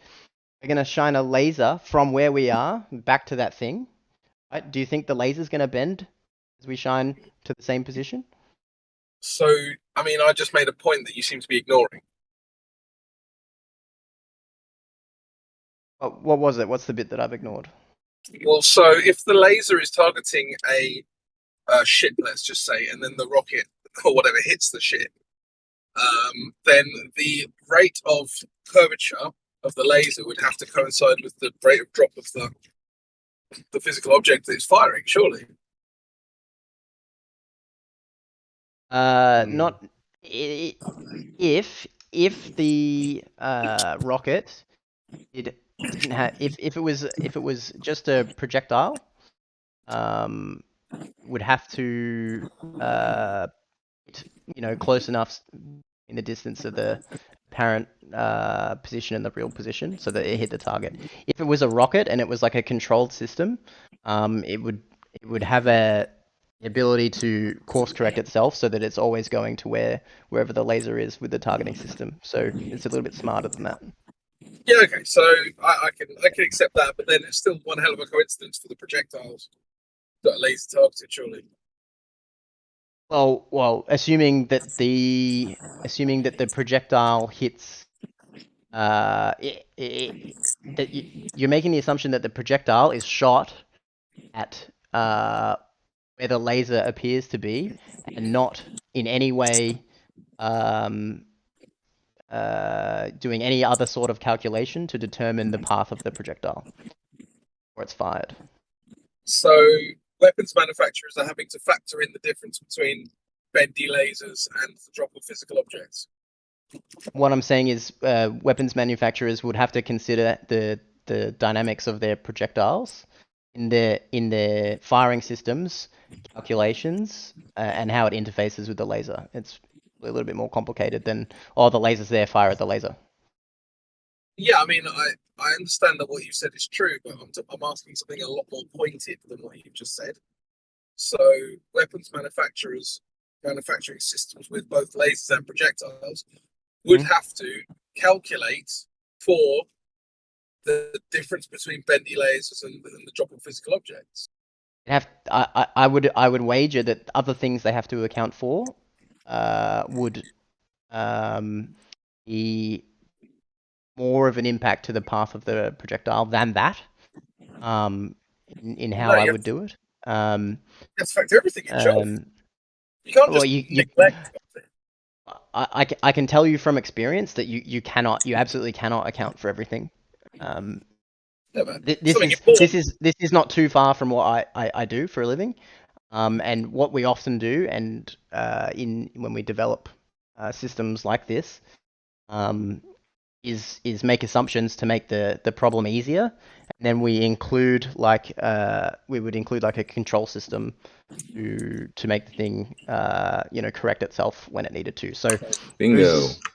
Those NASA documents where we're going to assume that the world is a non-rotating plane and the aircraft is perfectly rigid and of constant mass, are all the kinds of assumptions that make modeling this stuff a lot easier. Then you can chuck a couple sensors in and get rid of the I guess in air quotes error. But I would argue in that case you're actually assuming something that's already true. So of course it's going to help. But we're actually assuming things that aren't true because there aren't perfectly rigid aircraft, and there aren't aircraft that are of constant mass. But I wasn't talking about either of those. I was talking about the non-stationary. I know that, but all I'm saying, you're saying that that assumption is true, when I'm saying, well, hold on, the other two assumptions are not true. Those are false assumptions. But you didn't mention those before, which is why I didn't comment on them. Yeah, I know. No, I'm just talking about how I would be developing a system like what we're talking about. Real quick, what you said about the system for the Sea Sparrow, it's exactly what it does. It has a lot of course correction software ability, because it doesn't just aim a laser and then and then go in the same path as the laser. It uses the target to know where it's going, but it's got to make course corrections. Is this a guided rocket you're talking about? Well, it's not. I mean, it's a Sea Sparrow. That's the weapon that you guys were talking about. The Sea Sparrow, and then the you guys brought up the railgun, which doesn't do that. So it doesn't follow the laser or anything. So is the Sea Sparrow? I gave two categories earlier. I basically gave Jimbo did. You have like projectiles, and you've got like rockets. Is the Sea Sparrow like more of a projectile or more of a rocket type? I don't know what's the distinction that you make? Well, the distinction is, as Jimbo laid earlier, one has the ability to correct in flight, and the other one doesn't. Yeah, right. Yeah, so it's not a ballistic, right? Because it can make course corrections. Okay, then so. I mean, we've already discussed that then. Well, I don't understand why it's being talked about then, because it doesn't just follow the laser. It's like not like it doesn't shoot a laser at something and then just follow the same path. It uses that the target to know how to course correct if it needs to. But if it's capable of course correction, then it's not part of the argument. Yeah, but it's the argument you guys were just making. That's what I'm saying. No, it isn't. Well, were you guys talking about a different weapon? Because there's no weapon that does that. You just aim a laser at it and then, from how many miles away, it just follows it. So you don't sniper rifles don't do it. Snipers don't do that. Snipers I'm talking about from miles away.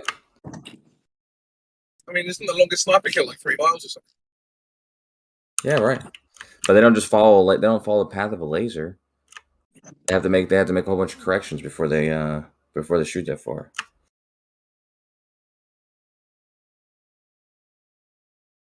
So what's your argument here, Kosho?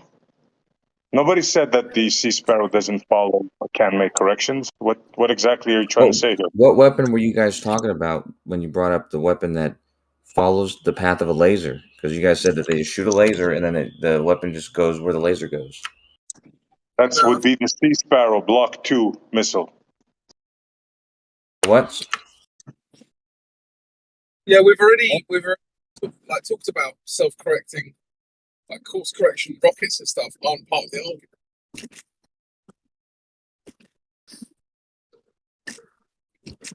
I don't see what the problem is then. The weapons don't do that.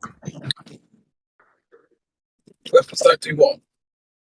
You don't just fire. You don't just shoot a laser and then shoot the rocket or whatever, thinking it's going to follow the laser. Who said that? We're talking about, and the gentleman here said that the target acquisition can target an apparent location. That, sir, is impossible. That's not impossible because it makes course corrections. So if you shoot something and the laser is touching it, then as the thing's getting closer and closer, the laser is still touching it, so it knows where to go. An apparent location cannot be targeted. What are you talking about? If you can see something, even if it's being refracted, if you can point a laser at it and the laser is touching it visually, it doesn't matter if it's only apparently there. The laser is really touching it. Sorry, man, I can't help it. I just can't help it. It's a red herring anyway. I mean, this ties back to the Sorry, Crypto. This ties back to the periscope thing I was talking about before. Like, you can shine a laser on a person around a corner, and they're going to appear like they're directly in front of you. They're actually around the corner, but the laser's still touching them. If we're still I hope talking everybody's listening to this. They're saying that you can target something that is not actually there. Goodness. We're saying you can target something which is not actually where it appears to be from where you are. Exactly. Nonsense, sir. Nonsense.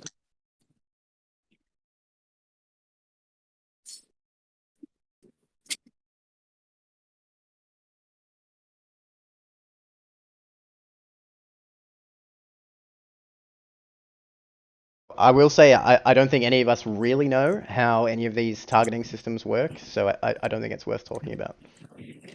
well, that's why I was asking you the question, but I don't think you've got an answer. Yes, we do know how they work. I'd be very surprised if we knew exactly how they worked. I just told you we don't know. How I think it would work, but I can't tell you exactly how it works because I don't know. I didn't design it and I didn't make it. I don't use it. Well, you can ask somebody that's read up on it, for example, like me. I'm not saying I'm an expert, but I can give you like a little rundown if you're interested. I'm just gonna say I think what you've read is probably limited information, and I doubt any actual documentation about how a in development or high tech weapon and targeting system works would be accessible to the public. Be baffled. Right, except this is old technology. Again, sir, you have no clue of what you speak. I go through this on a daily basis. Well, That's why I'm slightly I do though not because I work surprised for a at defense all. contractor, so I actually do have an idea. You work for a defense contractor and you don't know what line of sight is? I call bull on that, sir. Curve of sight.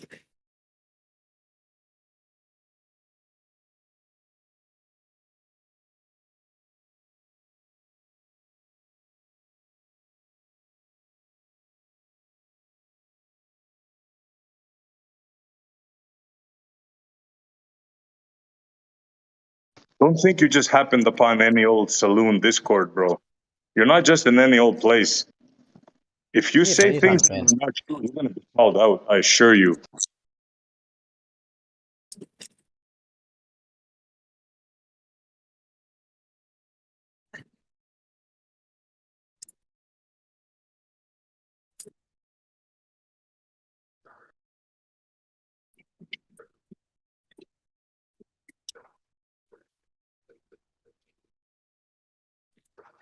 Don't believe me? Find any military buddy of yours and ask him, can we target, acquire an apparent position, and look at his face when you ask him that.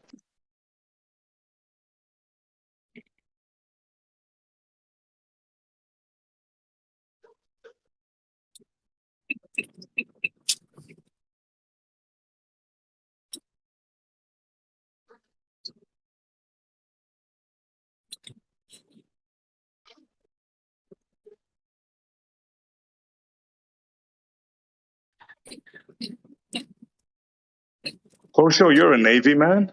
Can we target an apparent position? Absolutely, dude. I don't understand why you're confused, so I'll just try to explain it, and hopefully it'll be cleared up. But if something is apparent, that doesn't mean it's not actual. So those aren't mutually exclusive terms. If something is apparent, you're saying that because it's not in the actual position that you think it is. That doesn't matter, because if you have a laser and you're touching it with a laser, you can see that the laser is touching the thing you want to touch. Then I don't understand why you think that couldn't happen. You're obviously you're not pointing the laser. If it's not where it actually is, then it's like, shifted or whatever. Then it turns out your laser's not pointed directly straight. So it doesn't mean that the light hasn't touched the thing. If you can see the light has touched the thing, which is all you're requiring of the laser, then you're Yeah, that's all. That's I don't understand why that's not believable. So That doesn't are make you sense. saying that? Let's have some clarity here. Are you saying that the laser actually touches the thing or The not? light is seen on it. Yes, if you can see that the The light that you shown actual. is touching the thing, it's on it. It's like I don't know how else to tell you. It's like if it's reflecting off of the thing, you can see that it's there. Then you're on target. So it's an actual line of sight, the laser to the actual object, not an apparent object. I think the important part is where from where you are standing, the laser is actually touching the object. The object doesn't have to be exactly where it appears to be for you. It's the key part of this. I don't think you guys have your screws on tight today, bro. Sorry. There's no other way to say it. Tell me if you disagree. Tell you if I disagree. What have I been telling you all this time? I said Kosho, tell me if you disagree. Oh, I'm sorry, I didn't hear. Sorry, I'm my bad. What I said was you can hit the object with the laser, and from wherever you are, can appear to be somewhere that it's not, even though you're still hitting it with the laser. For you, like where you are. Oh yeah, of course, yeah.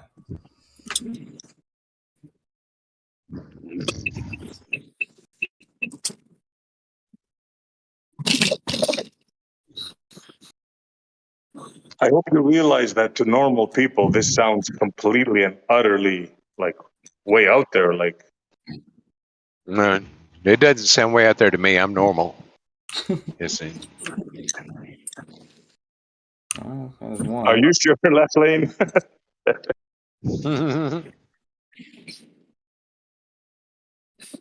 Think back to the periscope, right? And the periscope thing.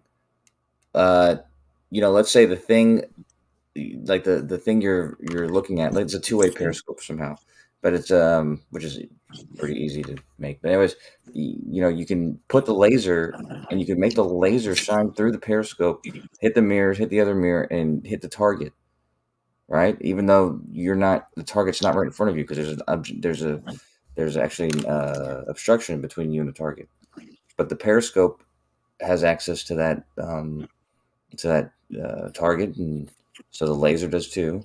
There's nothing. I don't see why that's. I don't know. It seems impossible.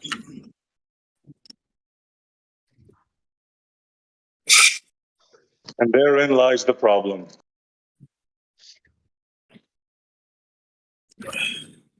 Hmm?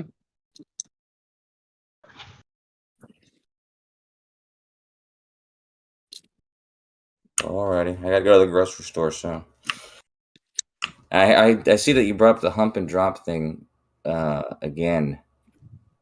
SE, I made you that video and everything.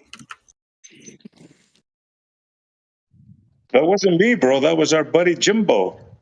I heard you. I'm only heard you say it. I didn't hear anybody else say it but you. The hump. You said you asked him. You said, so you're saying there can be a hump and a drop at the same time?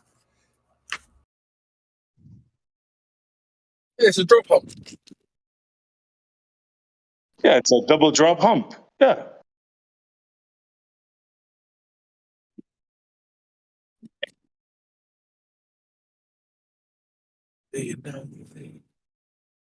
It's double drop hump. That's what it is.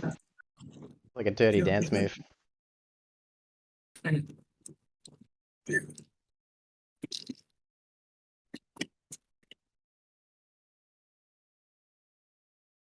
You guys gotta have a meeting, regroup, and come up with new material. You're making it too easy for us, guys. Come on. I mean, I think it's fine, SE. Like, it all makes sense to me. So It makes sense to all the anti-flat earthers. Can I get an invite to your annual Globe meeting if you're going to have one? So, The yeah, man, Globe there's Council has one to, next week. yeah. I can DJ for free. It's alright, we got the DJ covered. Nah, me and You can Andy do the are the late best set if you want, though. Wanna do the Never late set? DJ free in your life, Delay. Sorry? What was that, Jim? I said you can do the late set if you want. That's at 3 o'clock. The light set. Late. Oh, the late set. Nah, I don't want to be dealing with drunk anti-flat earthers. Seems like a really bad idea. Oh, have you got that song "Round the World"? No. That's a banger. Yeah, but he says "round the world." Here's a banger. That's it. Have you seen the video? No. Off the top of my head, I can't remember it. It's a cool video. Seen the harder, better, faster, stronger one. Yeah. Take a look at that.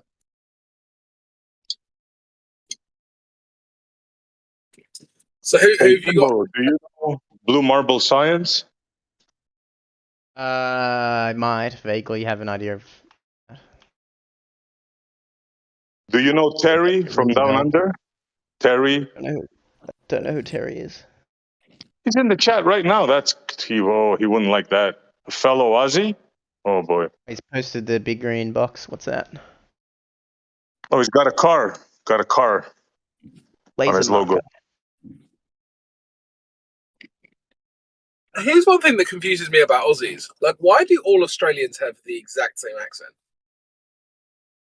I actually think it changes a little bit, not very much, but like if you go to people in Queensland have a different accent to people in like Victoria. Yeah, it's regional and state by state, our accents can differ slightly. But it's not as severe as like the UK, where you can have Liverpool and Manchester people sounding completely different.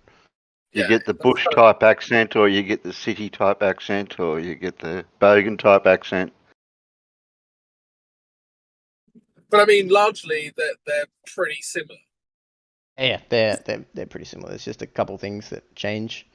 A lot of it's the slang as well. Like people in different states use different slang. Whereas if I drive 2 hours north of here, I've got no clue what anyone's saying. Right. Yeah. That's not true. Right, 4 hours. So if I drive 3 hours west, I'm in Wales. I've got any idea what any of them are saying. They speak in Welsh, or do they just have a Welsh accent? Both.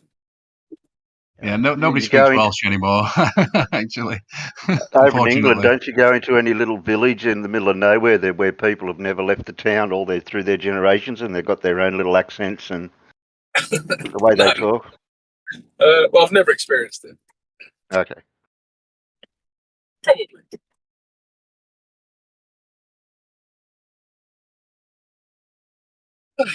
Anyway, sorry, I've completely derailed. I apologise.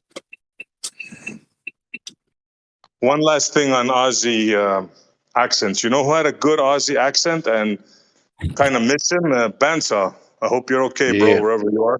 Yeah. Yeah, he's been off the radar for a while. Yeah.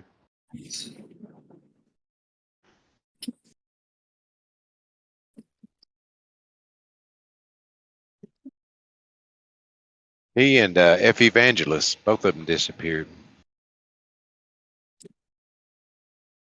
Now, if you want to hear a despicable Aussie accent, which my skin crawls when I hear it, is the Queen. You guys know the Queen from Gems? Well, used to be. She got I booted. thought she was Kiwi. Is she Is Kiwi? she Kiwi? Yeah. Well, then my bad. I thought she was Aussie. I remember speaking to a New Zealander who said he couldn't tell the difference between Australian and New Zealand accents. I remember thinking, come on, I can. I don't know. Yeah, most of us can. Of course you can. I thought it was just fibbing, to be honest. People struggle with South African as well. Oh, I've got family from South Africa, so I wouldn't be a problem for me. Yeah, ever since seeing Lethal Weapon, the last one, wasn't it? Yeah, the diplomatic immunity one. Yeah, that's it. The easiest way to wind up any South African, just say diplomatic immunity.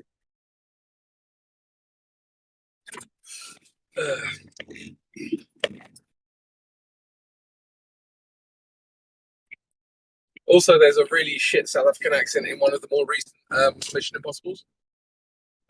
Like maybe 10, 15 years ago, something like that.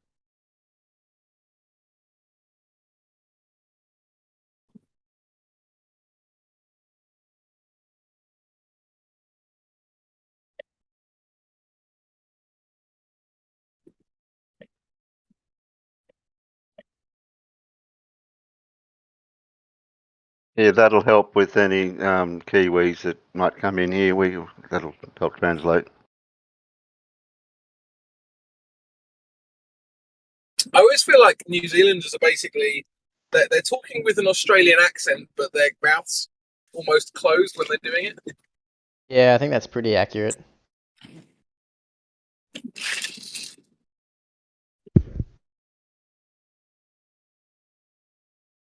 Yeah, I think they've only got 2 vowels, or maybe only one.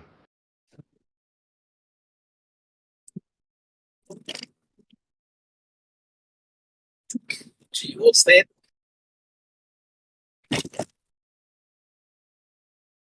Also, Kiwis always sound like they're asking a question. Like every sentence is a question.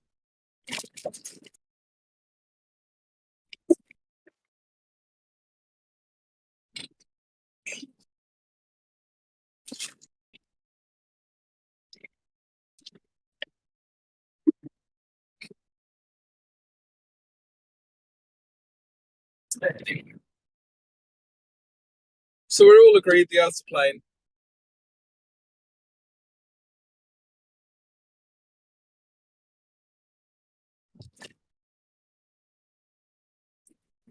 A plane what? I mean, there's no source on it, so it has to be plane. Well, the rain in Spain falls mainly on the plain, so there's that. It's actually funny because I don't think that's even true. Anyways.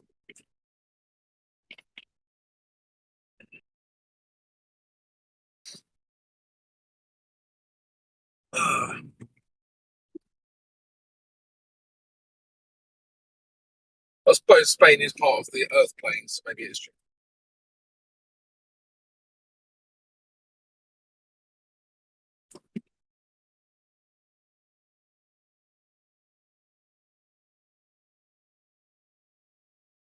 And then you got the Bonneville salt flats. See, there's too much evidence, isn't there? The globe side's got to defend. Yep. Not saying I'm a flat earther. I'm just saying. Yeah, well, they don't call it a salt curve, do they?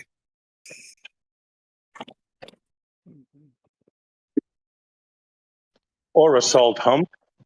The Bonneville salt levels. Is Jim still there? You still there, Jim? No.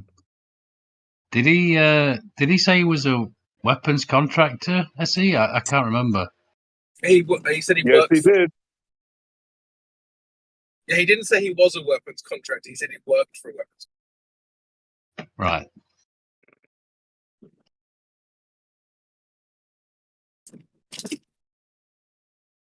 Gotta get my story straight when I have a laugh at him at 24/7.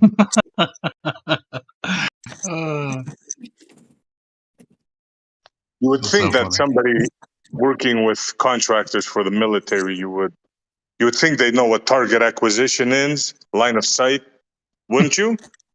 Yeah. Oh dear.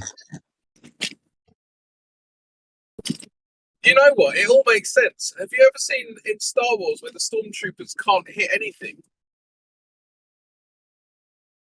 It's because they're using laser targeting and accounting for a curve that isn't there.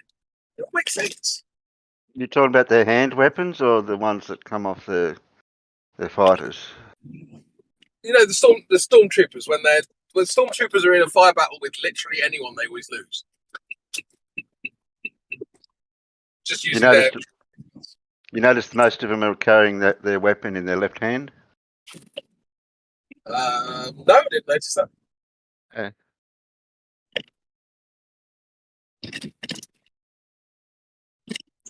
And what's the relevance of that? Oh, they might be right-handed and they can't shoot for shit because they're trying to do it left-handed. I don't know. It's a fair point.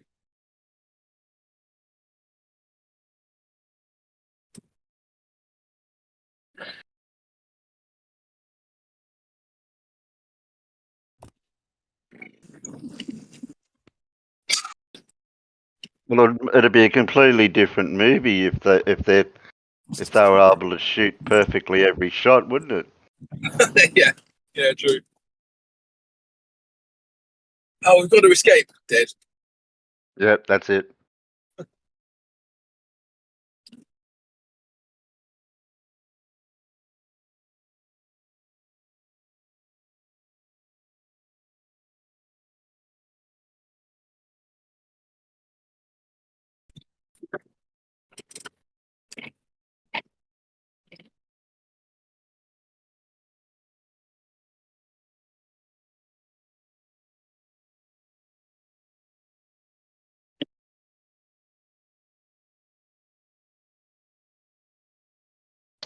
Terry, what's your take on this target acquisition line of sight stuff?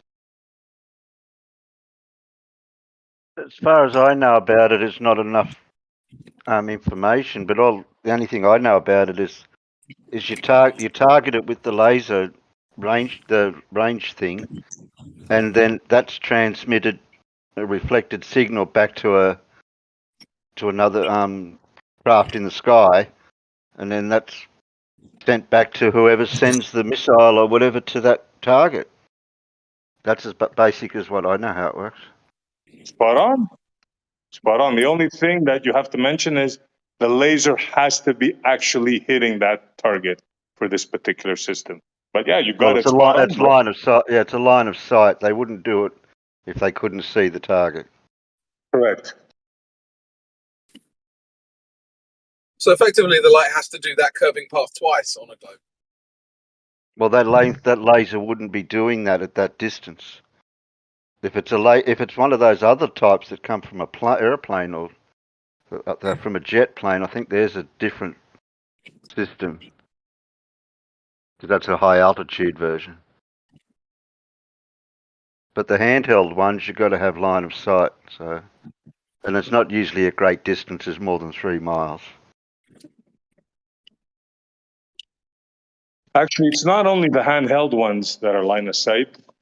For example, the Sea Sparrow Block 2 missile, that one has the target acquisition pencil beam radar right on the ship, Terry, which is about 60 feet up. Yeah. Okay. They can remote target as well. How does that work? Well, they can have a plane in the sky targeting the vessel that they want to hit, and the ship can launch the missile, and it'll hit the ship. Okay, yeah, that makes sense. Because you got line of sight. Yeah.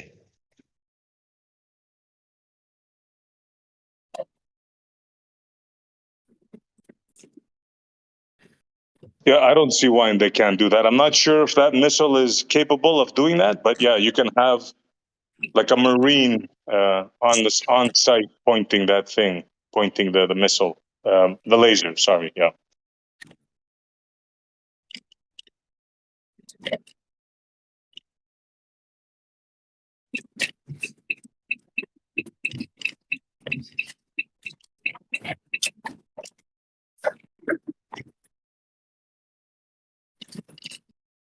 But the important takeaway here is the line of sight.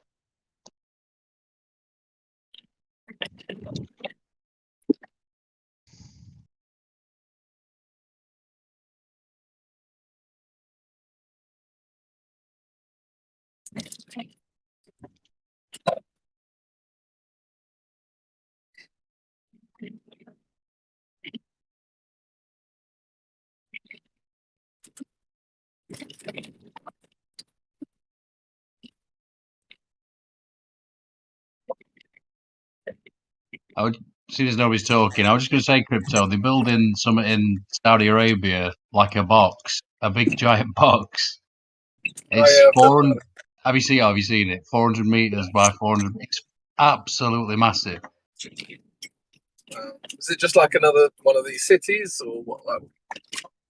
Well, no, they're saying you can like you'll be able to go into it and go to Mars, so to speak, because it'll all be like virtual and all that stuff. And Right, okay. but I think they said you could get 20 Empire State Buildings inside it.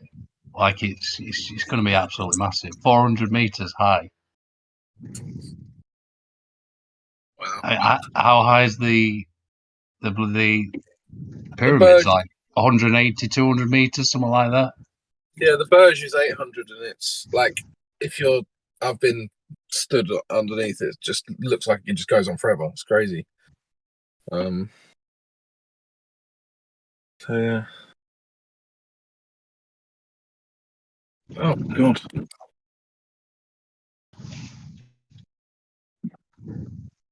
Hello.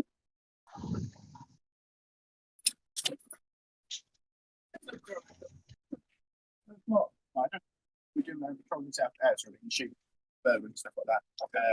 Part of that was we run your vehicle through, and obviously it doesn't come back to shoot us. Yeah, well, my mum owns this house. No, it's Crypto, you're a hot mic, brother. Sorry, man.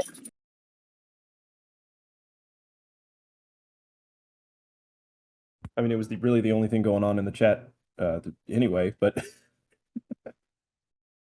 Oh, do you guys want to hear my cat who's in heat? Here, go ahead. Yeah. What else? Snickerdoodle. Well, anyway.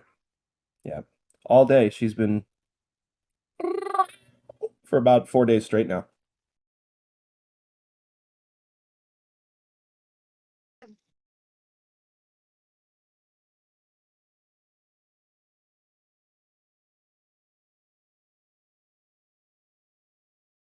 Once everybody comes back from dinner, let's see if we can get a Glober to concede that there's no Earth curvature. You know what I'm going to do? I'm going to stop asking for it. Hey, did you find that Earth curve? You know, all my asshole ways of asking you guys for the thing you can never provide. Well, now I'm just going to say, are you okay with conceding at this point? Right? Like it's got to be like a nice way to ease people into the fact that they've lost. And actually they lost before they showed up to the fight, but we've been nice enough to entertain their nonsense until this point.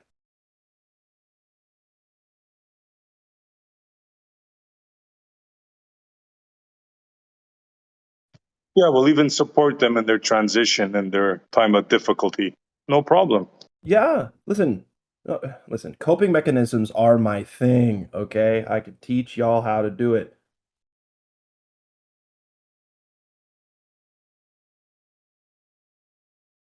But see, like anything, the first step to changing the problem is admitting there is one, anti-flat earthers.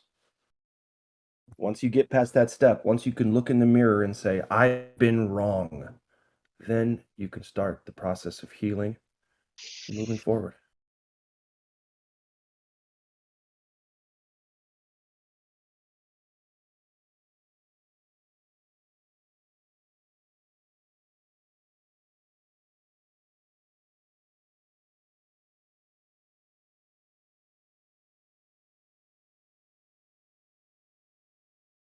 I can see it now. Chairs all around. One guy stands up. Hi, my name is Bob, and I am model afflicted.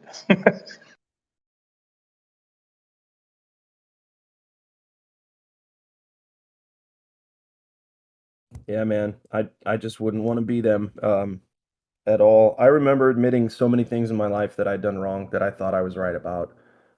Attitudes that I had, way I was treating people, you know, me, mine. It's my idea. It's my vision, right? All this shit.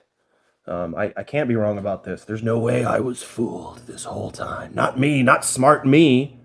Well, you got to grow up at some point.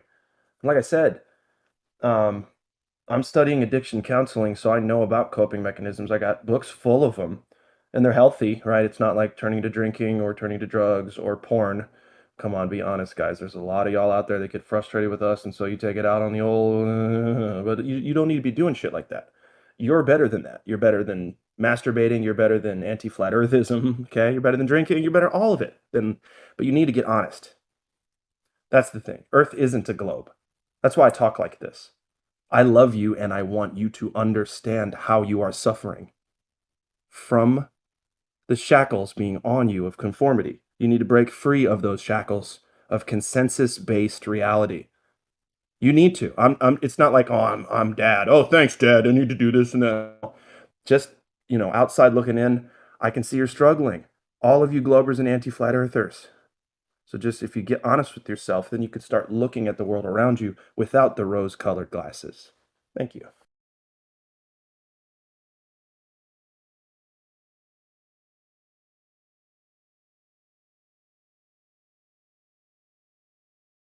Well, we have an actual counselor.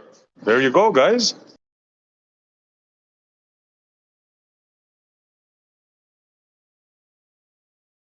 Yeah, my DMs are open too, by the way. I know nobody's going to do it, but like I'm serious. I can help people with stuff, a lot of stuff.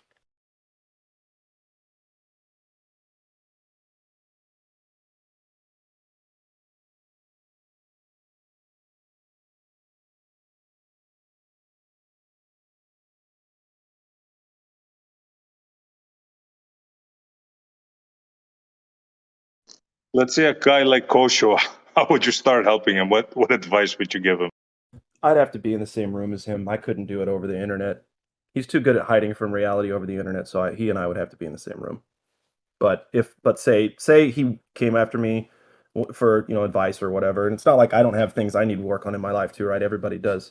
So and I would have to actually talk to Kosho about his personal stuff, whatever that is. Honestly, we've all got personal shit that is back there brewing and motivating most of our bad decisions. Like, let's be honest. So I feel like Kosho wouldn't be any different than another flat earther or another glober or whatever, right? We're all just people. I wouldn't treat him as a glober. I would try to, or a anti-flat earther rather, because that is a different scenario. I would treat him as just a guy who's looking for a change in his life, if that's what he wanted, and whatever the change might be. You know what I mean?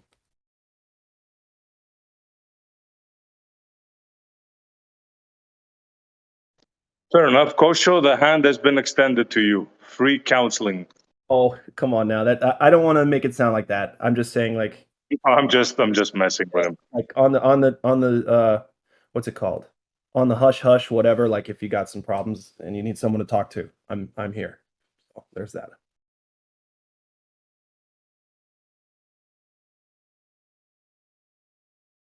Well, that's mighty big of you, man.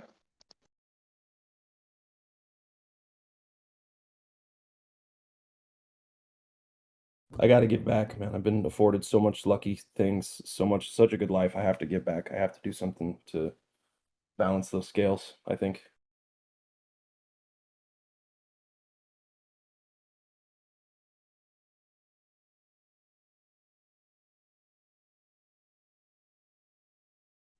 Well, that's commendable, I must say. Good on you, bro.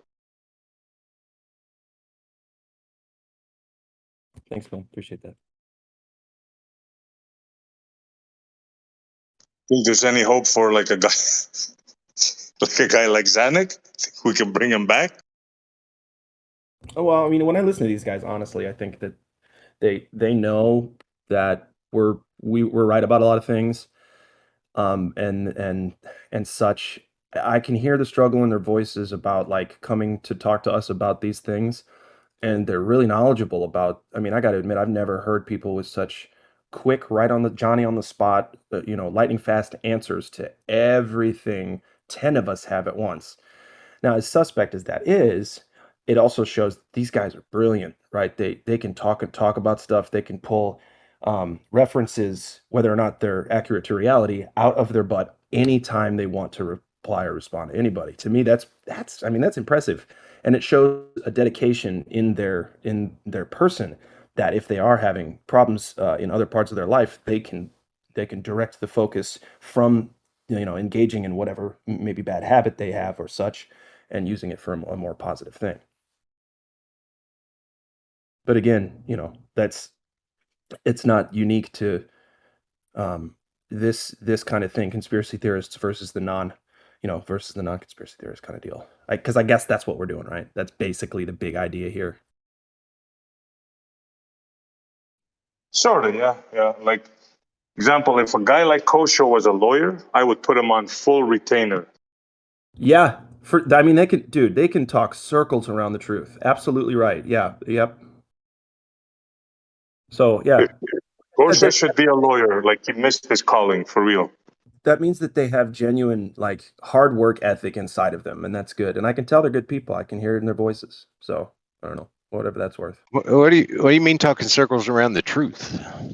Like, instead of conceding to the truth, doing everything very intellectually, like I say, very smartly, but still not conceding to the truth. Just Fred Astaire dancing all around it instead of just diving in. Oh, okay.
Hey yo.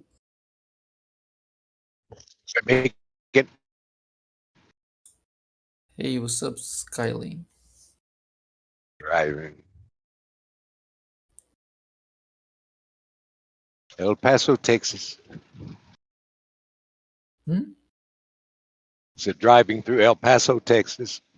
Oh. What exit? I'm at marker 7 right now. I just came into Texas From east or west? from the west, eastbound. Where you at? West side. Hey, yeah, I'm in your neighborhood. You down the street? Yeah.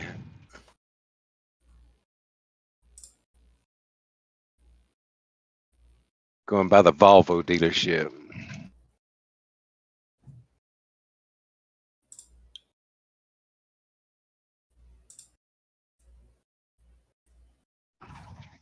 No shit. We're Yeah. probably sharing a cell tower. We may be. Yeah, I've heard you mention you was from here. Yeah, you just passed Trans Mountain Road 375. Yeah. Mm-hmm. Actually,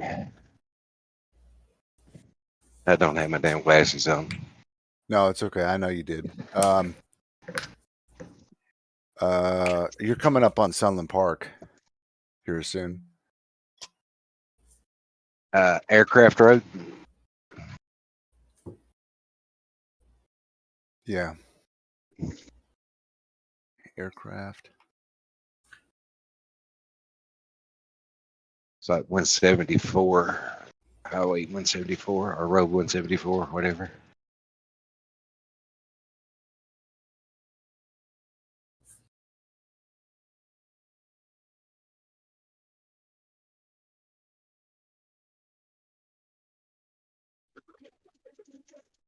It's been some pretty crazy winds out here today. Yeah, I was going to ask you, how's the wind? Yeah. It's dying down, thank goodness. The worst of it was east of here, across the mountain, but it looks like it's died down a little bit. It was blowing like 60 and 70 mile an hour gusts there for a while.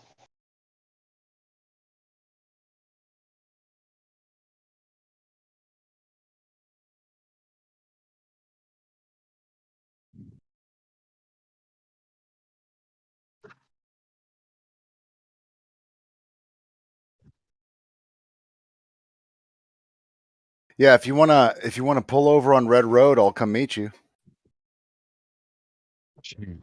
Only stopping I do is to fuel. That's fair. They've got me on I'm actually supposed to be in Claiborne, Texas in the morning, but I'm not going to make it. How long you been driving today? I left out about 7 this morning. Oh shit, yeah. Your hours are, yeah. I used to live in Cleburne too. Oh, did you? Yeah, in the oil field. I was just kind of living out of a shack. The yard was over there though. Yeah, we'll go down there and get Hardy board, take back to Nashville with me. Well, be safe, brother. The wind was crazy earlier. I don't know if it's bad now, but it was pretty fucked up. Yeah, it's died down a little bit. I got an app that shows me the winds, and it's still blowing, but it isn't blowing like it was. If it's as long as it's at my tail, it'll just blow me down the road. Yeah. Well, you never know in this city. Yeah, you got the mountains. Yeah, That was crazy. the wind does It can everything. it goes every which way, and it's usually in my face. It doesn't matter which way I'm going; it's in my face usually.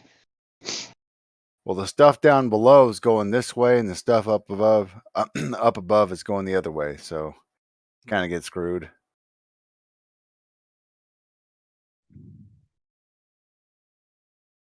Yeah, we had a bunch of power outages today from the wind. Still trying to get some work stuff in order because of that.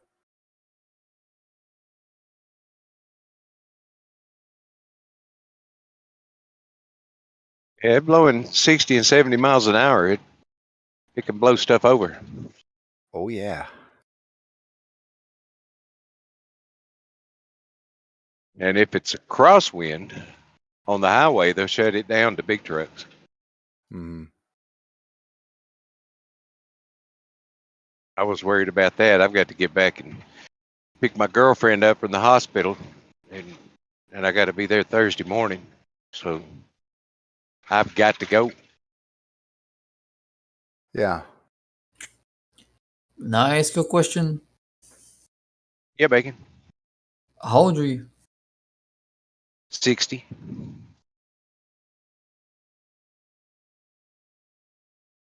He's just almost breaking an that old in. man. Yeah. I'm asking. You're just, I'm asking because you're you just mentioned a breaking it in. girlfriend. Yeah. Cool.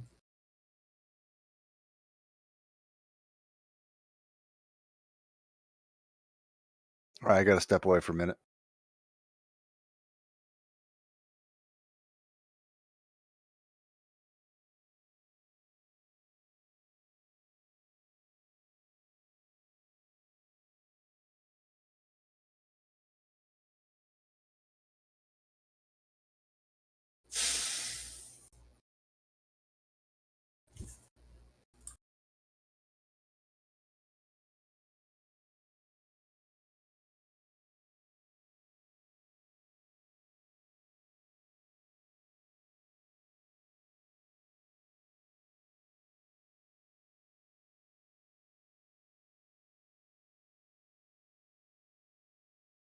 Bacon, you're still wet behind the ears, aren't you?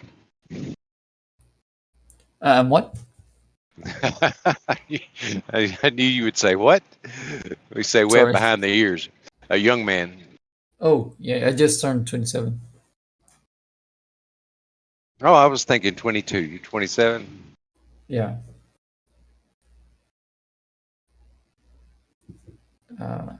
Turned 27 yesterday, actually. Oh, well, happy belated birthday. Thank you. Bacon! Happy birthday, my What? friend, even if it's one day late. Thank you.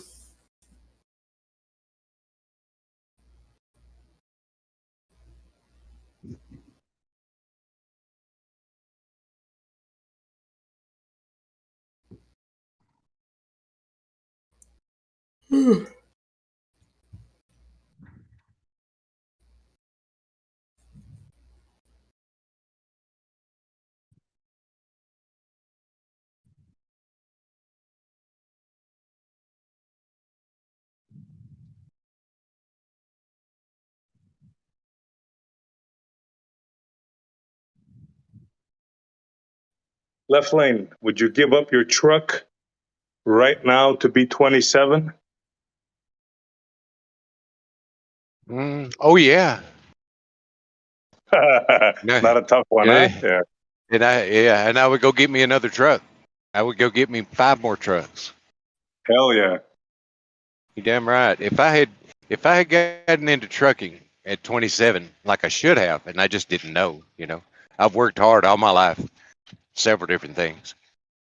But yeah, if I'd have known what was in trucking and the deal I could get, yeah, I'd be a millionaire right now, ain't no doubt.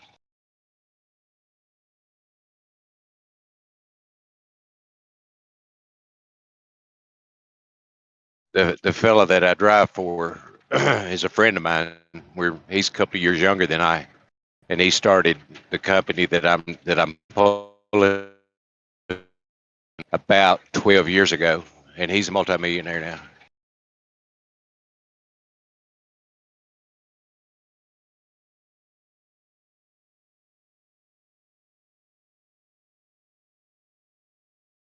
Yeah, there's no doubt there's big money in trucking. That's why I laugh when they call me like a garbage truck, garbage man, and this and that. I say, I wish I owned a few of those trucks, man. I freaking wish. There's big money in it, man. And these big companies, I mean, you got to start somewhere. And company drivers, and that's where I started out, as a company driver. She was running my ass off, spending 21 to 28 days living in this truck. and for about $750 a week. And now that ain't no good. But if you get hooked up with the right deal and buy your own truck, you can make what I call stupid good money, you know. Oh yeah, I'm familiar with the trucking a little bit. I know somebody that drives a truck. Yeah, yeah.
Hey, Skyling, do you mind if you call by your name here?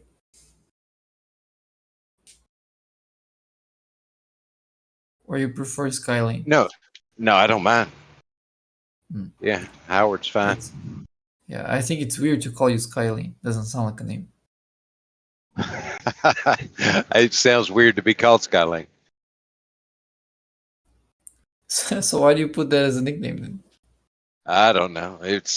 I mean, everybody had some name, so I just picked that one. Right. Well, it was left lane, and then I soloed as a pilot, and I changed it to Skylane. Yeah. For some reason, it was okay. It was fine to call you Left Lane. That sounds like a name for me, but Skyline doesn't. I don't know why. Yeah. Just weird. Yeah. Maybe I just got Maybe used to Left Lane. Yeah, most people still call me left lane Yeah. because that's where I'm at right now, in the left lane. I don't actually remember what that means. That's what that was a CB handle. That's what all my friends named me on the CB. And the left lane is the fast lane in the US. That's where I'm always at.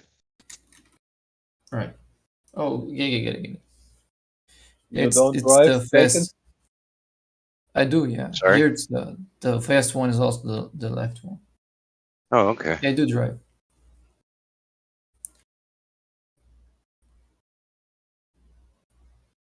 I'm teaching my brother how to drive now.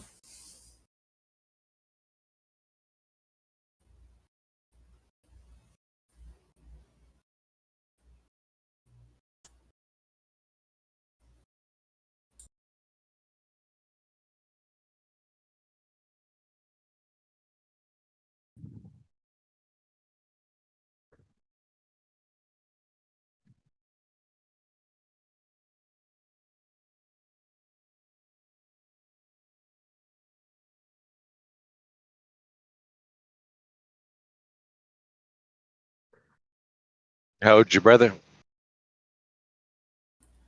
He's 18. Okay.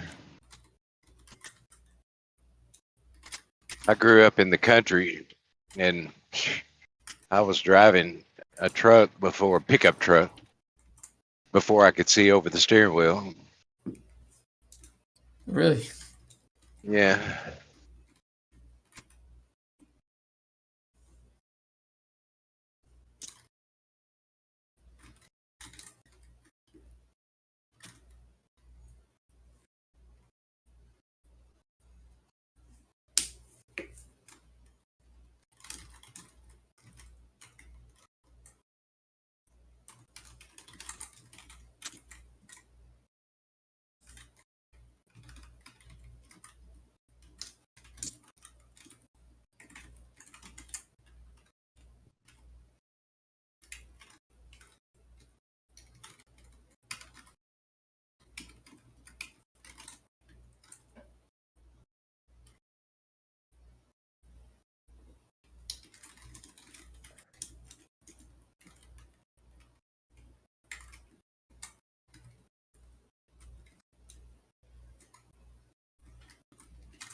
Where is everybody tonight? Is somebody making Maktoon or Fight the Flat Earth money again?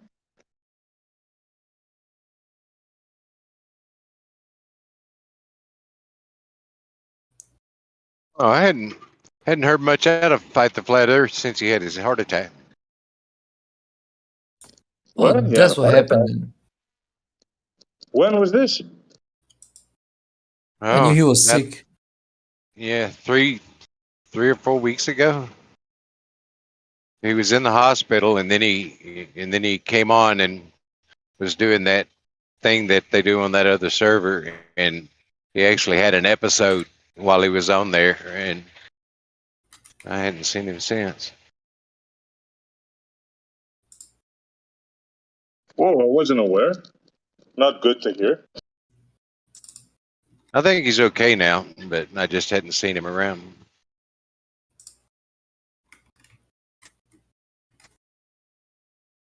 You know, I'm surprised that actually goes as good as it does over there, that it's not just a complete shit show, and it gets a little bit wild, but they keep it in check pretty good.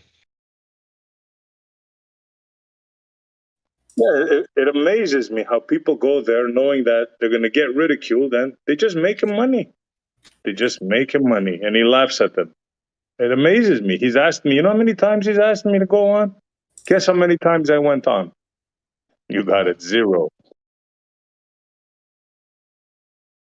Yeah, he's not my favorite person. He's too much into the ridicule and calling names, and being ugly. I just don't like that. Yeah, I kind of feel the same.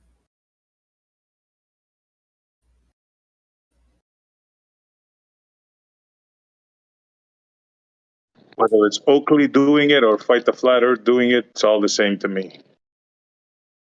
Yeah, it's a weird form of entertainment. But, I mean, he's got the followers, you know. I heard Shane talking about when he would post an event that he would get like 200 or 300 people interested. You know how they'll post an event and you can tap the interested button, and all the other events he had, he would get 20 or 30, but on FTFE he would get 200 or 300. Yeah, man. People love to shit on the truth.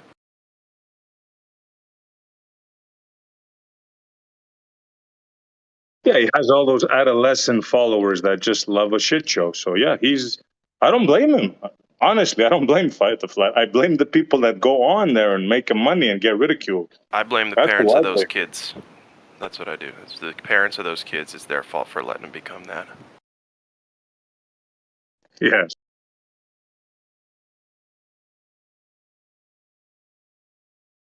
They don't want truth. They want gossip. They want to see somebody thrown under the bus. It makes them feel better about their own mistakes. It's typical. Yeah, that's basically it. Yeah. Just talking about feeling better about yourself. When I first came on into the scene or whatever on YouTube, like the Non Sequitur show, I watched that a little bit, and then Jose, and then I figured out how to actually get on, Google Meets and be part of the panel, and wound up on Discord, blah blah blah. And I went in thinking, yeah, I can do that. I can argue that. Yeah, I'm smart enough to do that. And then freaking, scientists and people like Blue, and I mean, really, really smart people. And I was like, I sat there kind of coy in the corner and just listened and kept my mouth shut. But it's kind of humbling.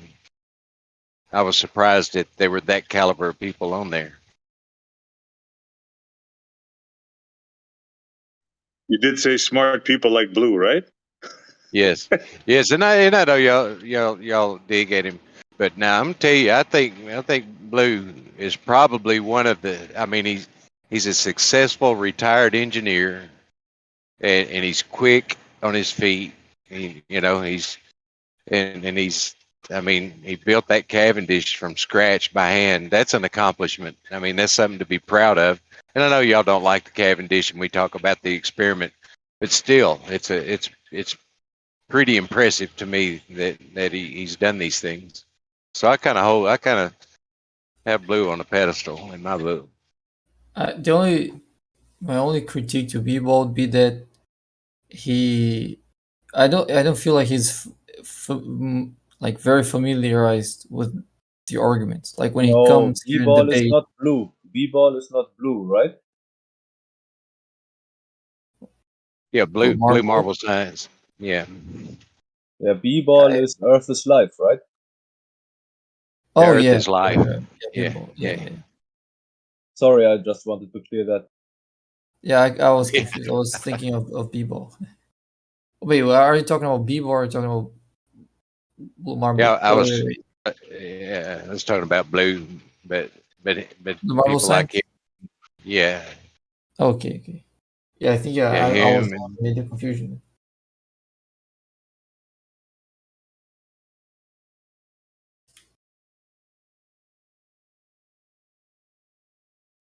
I actually like Blue, but as far as him being intelligent and being on the track, man, nothing could be further from the truth.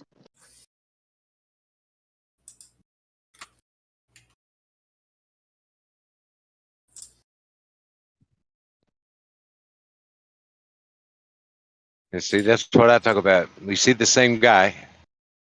We probably know as much about him. Each knows as much as the other. And I've got my opinion, and you've got yours, and they're different.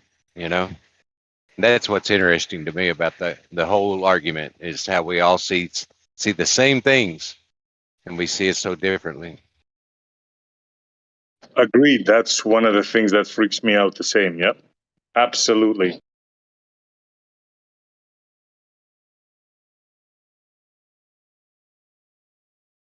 It's like we both see lights in the sky. One guy says, "Wow, that's marvelous," and the other guy says, "Yeah, that's marvelous," and it's also 3 billion light years away. Yeah. Yeah. Not only is it right up there, I mean, just where we can't go. I'm gonna make up some more shit about it.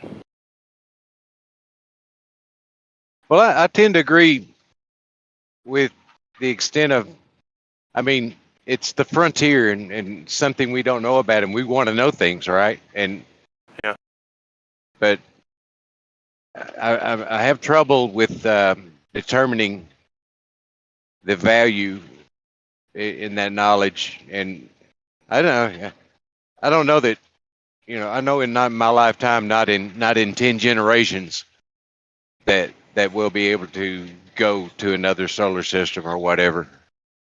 So really, so what is the benefit necessarily of knowing that stuff, other than knowing it, you know, figuring it out? And you know, we figured that out. Well, what are we going to do with that knowledge? You know, I don't know. I don't know That's what great. we're going to do with that. That's a good point, dude. I mean, I gotta point to. I don't want to be a Debbie Downer. I don't want to have to.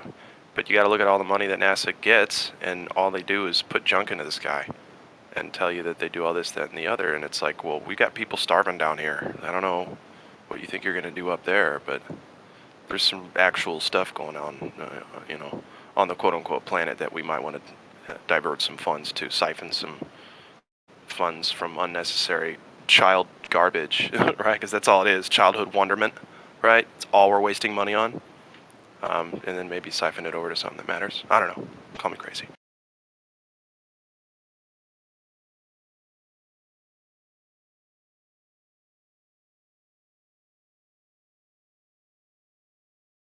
What do you think about the space exploration, Bacon? I mean, do you think that there's some benefit that we'll be able to realize by going to Mars? I'm not sure. I mean, who would be sure of that? But I heard a analogy that you guys probably heard too. That when you explore and you learn things, it's like a baby. It might look useless and a waste of resources, but that thing might grow and turn out to be pretty useful, and it can even like change the world or something like that. I think that's a good analogy. I'm not sure if that's an analogy like can it's just enough that everything can be funded. But yeah, I don't know. Like, That's like kind of like maybe the appeal to the future. Sorry, I thought you were done, Bacon. no. I started, but I cut you off. Go ahead, Essie. No, I was just gonna say that sounds like an appeal to the future thing. yeah, it kind of is. Yeah. Kind of is, yeah. And I agree. It's you don't know, what there might be some miraculous thing. What if it led to our understanding of the cause of gravity, which I know y'all don't like to talk about gravity, but what if we did figure out what caused mass to bend space-time, that we could manipulate it? I feel like you look how amazing we think this world is and how intricate and whatever. Like, my gut feeling says we're not meant to know the answers we seek. So, but I mean that's a cop out if you want to look at it that way. Because yeah, it kind of is. I I like mean, a good feeling. hold on, because I'll beg the question. Say we're out there exploring other worlds. What if we find a mineral that's like so much more powerful for like energy production here on Earth than anything we can find, and so we go out and exploit it and mine it, which is probably bad karma. But let's say that we could find something that could actually benefit Earth out there. So first, I'm begging the question of space travel, right? Then I'm helping you say, well, we might find something out there too. Do you see? So if I'm going to say all these people are going to continue to believe the story, and this kind of deal, I would say if it were true, then it'd be justified. If, all these ifs, if we could find something like, an energy source out there, or bacteria that, like I said, cures cancer or does something beneficial, right? Cleans up water. What if we found a bunch of fresh water on a quote unquote planet and we could try to transport it back in, or something like this? Like, if that were possible, which it's not because you can't leave this place, it's enclosed. If it were possible, then I could see justifying it. But since we can't, I don't know. I can't agree with it.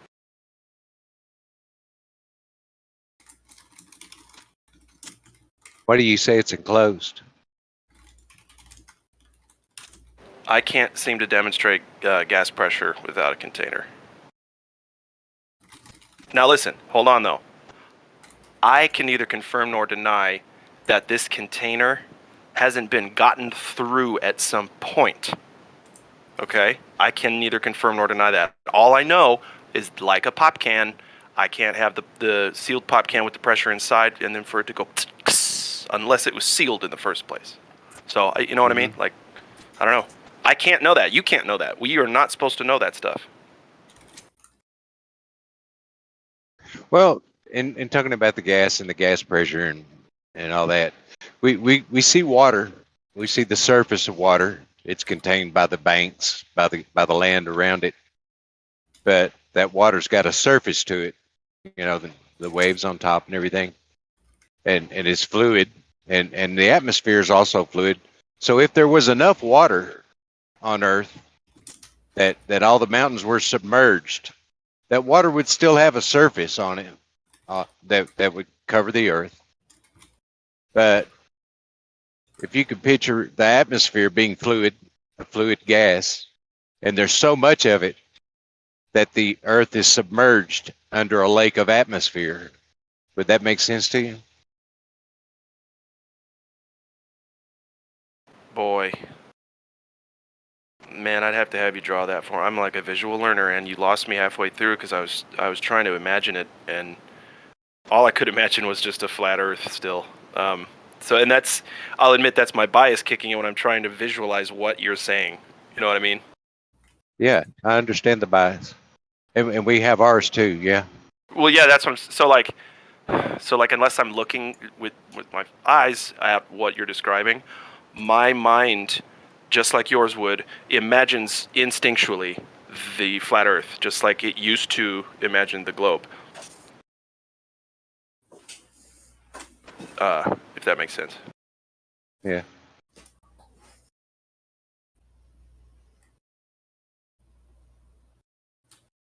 Okay, I'll answer Chucky. Then I do have to get back to my homework. But Chucky asks, Sensei Glatt, you don't appreciate all the technologies that NASA developed, kidney dialysis among them? Well, I don't have any proof that they actually did that. They can they can write all the papers they want about it, but I don't. I mean, if NASA did develop kidney dialysis truly for real, and it couldn't happen without space travel, which I doubt, then I guess that portion is justified. But I doubt it cost anywhere near, how much? 72 million a day. And then, do I think atmospheric pressure and gas pressure are synonymous? You can't have any pressure of any kind, press, P-R-E-S-S, against a surface or the walls of a container. It has to be that. Now, you're going to say resistance to acceleration, and then you'll say, I wouldn't say that. that kind of deal. But that there has to be Why a would anyone say tangible that? physical thing providing the acceleration and resistance in the first place. You can't just have an idea providing resistance. It's got to be a thing. Why would anyone say resistance to acceleration when talking about pressure? Sorry, what? One more time. Oh, okay, maybe my mic's bad. No, it's No. good. Anyway, yeah, why would anyone say resistance to acceleration when talking about pressure? Gravity. Why would anyone? Wait, what? No, I mean that's a Okay, third. so listen. The gas is going one way, and then the resistance to that gas accelerating one way is like a wall of a container. Does that make sense? No, why would the gas be accelerating? Because before it it's hits seeking the its wall? equilibrium. It's expanding in all directions. That's not accelerating. It's not. It's not moving. Moving, not It's accelerating. decelerating then. No, there's Oh, no so acceleration. what's it it's just doing? motion. If it's not accelerating or decelerating, what's it doing? It's just moving. You don't have to accelerate to move. So is it decelerating? No, you don't have to be decelerating or No, accelerating to be when moving. something moves, it's either accelerating or decelerating. You can't just have a movement. No. Yeah. Yes, you can. It's called linear No. motion. Nope. It's not like static motion. You can't have that. It's not static. It's linear. Right, but it's either speeding up or slowing down. That's how physics works, brother. No, it's not. What the fuck? Is anybody else hearing him right now? I hope. Check it out. When I throw a baseball, it's gonna accelerate till it hits that middle point where it's not accelerating, and then it decelerates. But it never stays in that middle point ever. Yeah, it's making a parabola. It's always going to be. Its speed is always going to be changing. That's not an example of linear motion. Now, a gas molecule, just going in some direction, doesn't have to be accelerating or decelerating. Hold on, Chucky, you gotta shut up in the chat. I'm not even gonna, you can't just interject and make things confusing. I know that's your tactic. We can do one at a time if you'd like. I'm not even gonna look at your shit in the chat anymore. Okay, Bacon, I'm all yours. Thank you. Well, the whole thing is that when you mentioned pressure, you said we were going to say resistance to I acceleration. might need to take that back. I might be confusing my dogma. I think so. Yeah, I okay, think so. that's fine. I can take that one back. No problem. All right. I'm trying to get to the bottom of it. All right. A resistance to acceleration would be inertia, not gravity. No, mass, right? The resistance to acceleration is inertia. How much mass? Mass is the quantitative the amount of scalar mass is inertia? equivalent to the amount of inertia. Right. Okay, This so is one of the ways you can define mass, actually, the amount of inertia, something like that. all right, I wanted to try to get back to the thing real quick because I do have to go. Okay, so correct me if I'm wrong. Once the baseball leaves my hand, it'll accelerate because of the effort I gave it, and then it'll reach that middle point for just a split second, right, where it's not accelerating or decelerating, right? The what's it called? The climax, I guess, right? And then it decelerates, and it'll actually be accelerating towards the ground at that point. So it accelerates till it decelerates. There we go. So acceleration, deceleration, climax, and then more acceleration till it hits the ground, right? Mm-hmm. Yeah, in that example, you're totally correct. Yeah, as you were throwing the ball before you leave it, before you open your hand, you're accelerating upwards.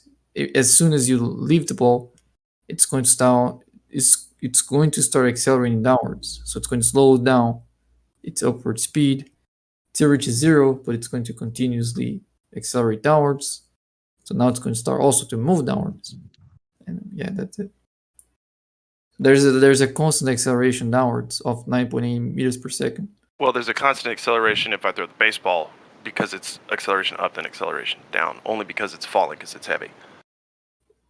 There's the only up acceleration is while you were throwing it. As Correct. soon as you leave, there's no longer any upward acceleration. No, It's when I just throw it, downward. it accelerates upwards until it reaches that peak.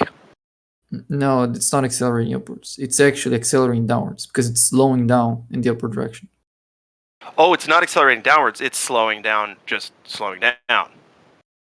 Yeah, but if you're moving up and you're slowing down, that is a downward acceleration. Just like if you hit the brakes of your car. Oh, because you're assuming a pull downwards instead of it being the weight in the medium. Got it. No, not because you're assuming that. Like if you're driving a car and you hit the brakes, you have a backward acceleration. Your acceleration is towards the back of your car. No,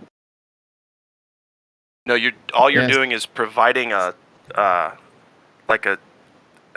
a stopping mechanism for the wheels in motion. It's not that you're That's not pushing wrong. backwards. That's You're not just wrong. stopping dead that acceleration right there in that moment. Yeah, you can say there is that's what's happening, but the acceleration that you get from that action is pointing against the car, against the motion of the car. Like the speed of the car forward is positive. Always Right. positive. Right. And then And when it stops, it's getting the negative towards it. The motion, the speed never gets negative. In that example, let's say we're going Right. No, I got you 6 there. miles. Right. Okay, so if we hit the brakes and the speed starts to drop, then the speed is changing. It's changing towards the back of the car. That's the direction in which the speed is changing. So then again, how do we have not accelerating or decelerating motion? Well, decelerating is same as accelerating. It's just in the opposite direction. Okay, that's fine. But I'm saying movement itself, Mhm.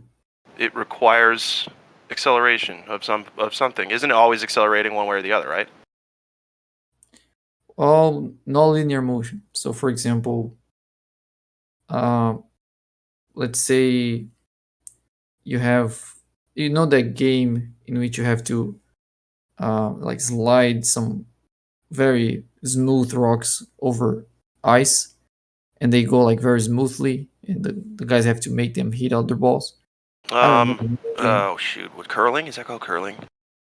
Let me check. I think it is. Oh, I think so. Yeah, that one. Yeah, that one. Curling. Yeah. So when the person It's a weird sport, but yeah, I got it. Yeah, it is weird because the reason I mentioned is that that gets very very close to linear motion. So the guy first accelerates the rock or ball or whatever that's called, and as soon as he stops accelerating it, that thing gets a certain speed, and it just keeps that speed. And it almost doesn't slow down. So if it's not slowing Not down, even like microscopically. I just don't see that. it's somewhat slowing down. There's some resistance. Okay. The thing is that if you had no resistance, then you would just keep that speed forever. You wouldn't slow down or speed up. You would just keep that speed forever. But because that's basically impossible to get to, you're always going to have some friction, and you're always going to have that thing slowing down. But if there was no friction, if you imagine like a perfectly slippery ice, no air resistance, that thing I'm is just trying to gonna get go it. forever. It's just I'm having a problem with it's like the same thing as like breathing. You take an in breath, and there's that moment where nothing's going on, and then you exhale. Or like blinking your eye, right? You close your eye, it's closed. You open your eye, but there's that moment where you blink and your eyes are closed and not doing anything for the moment. There's 1, 2, 3. There's close, stay, and then open. And I'm thinking that that's the same thing as something moving, getting to the point where it's what you call linear motion, and then slowing down, i.e., being resisted by another thing pushing backwards, right? I think I get what you're saying. Huh? Yeah, if you're for example throwing up a ball, that kind of makes sense. At some point, the ball is at zero speed. Right. Yeah, but that wouldn't be linear motion because it's only at zero speed for an instant, not for an amount of time. There's no amount of time that it stays. Yeah. That's what I'm trying to say. It's like it's a split second. Like there's no time passed. Yeah, it's an instant. Yeah, I got it. I got that. Okay. Hey, thank you. I gotta get back to my stuff. All right, you're welcome. I appreciate that, Bacon. Sorry to cut it so short. I gotta go. No problem. Later, dudes.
Hey, Fluric.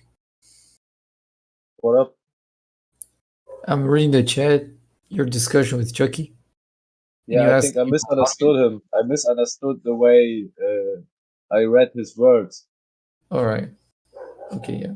Yeah, I understand now. I get it now. I thought his answer, like when he said no motion is constant. Yeah, I just misunderstood this. I get it now. Yeah, I saw you asking how to distinguish between constant motion and no motion. And Right, I think we won't. Yeah. Yeah, Is that correct? No, the no motion is also constant, right? Like Yeah, if so the question is kind of nonsensical, right? Yeah. Exactly. Yeah. Yeah.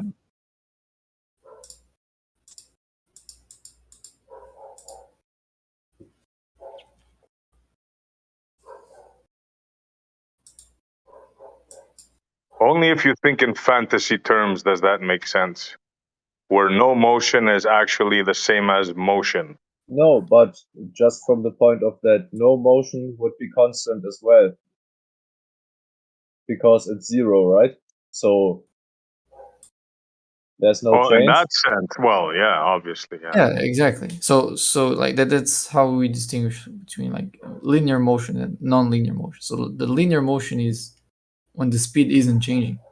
So if you're not moving, that would also be linear because it's not changing.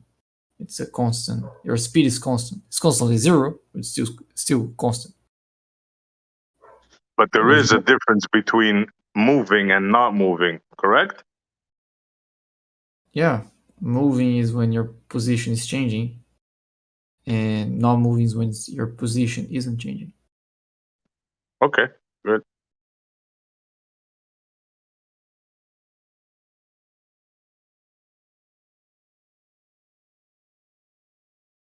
Now, here's where I get to where you think I will get to.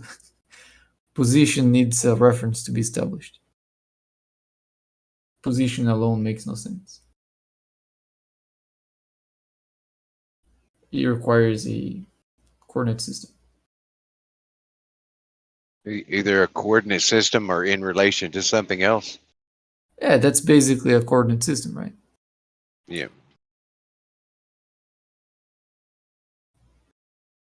So if there would only be you in the universe, you wouldn't have a location? I could be the coordinate system, so my position would be 0. So you're going to relate to yourself? Yes. If I have nothing to point at, I can use myself as the origin of my coordinate system. So let's say I your use my original head. So What? your original statement would be incorrect then. Which one? That you need something to relate yourself to. Well, that still stands. If I'm going to describe the position of something, I need to describe that in terms of something.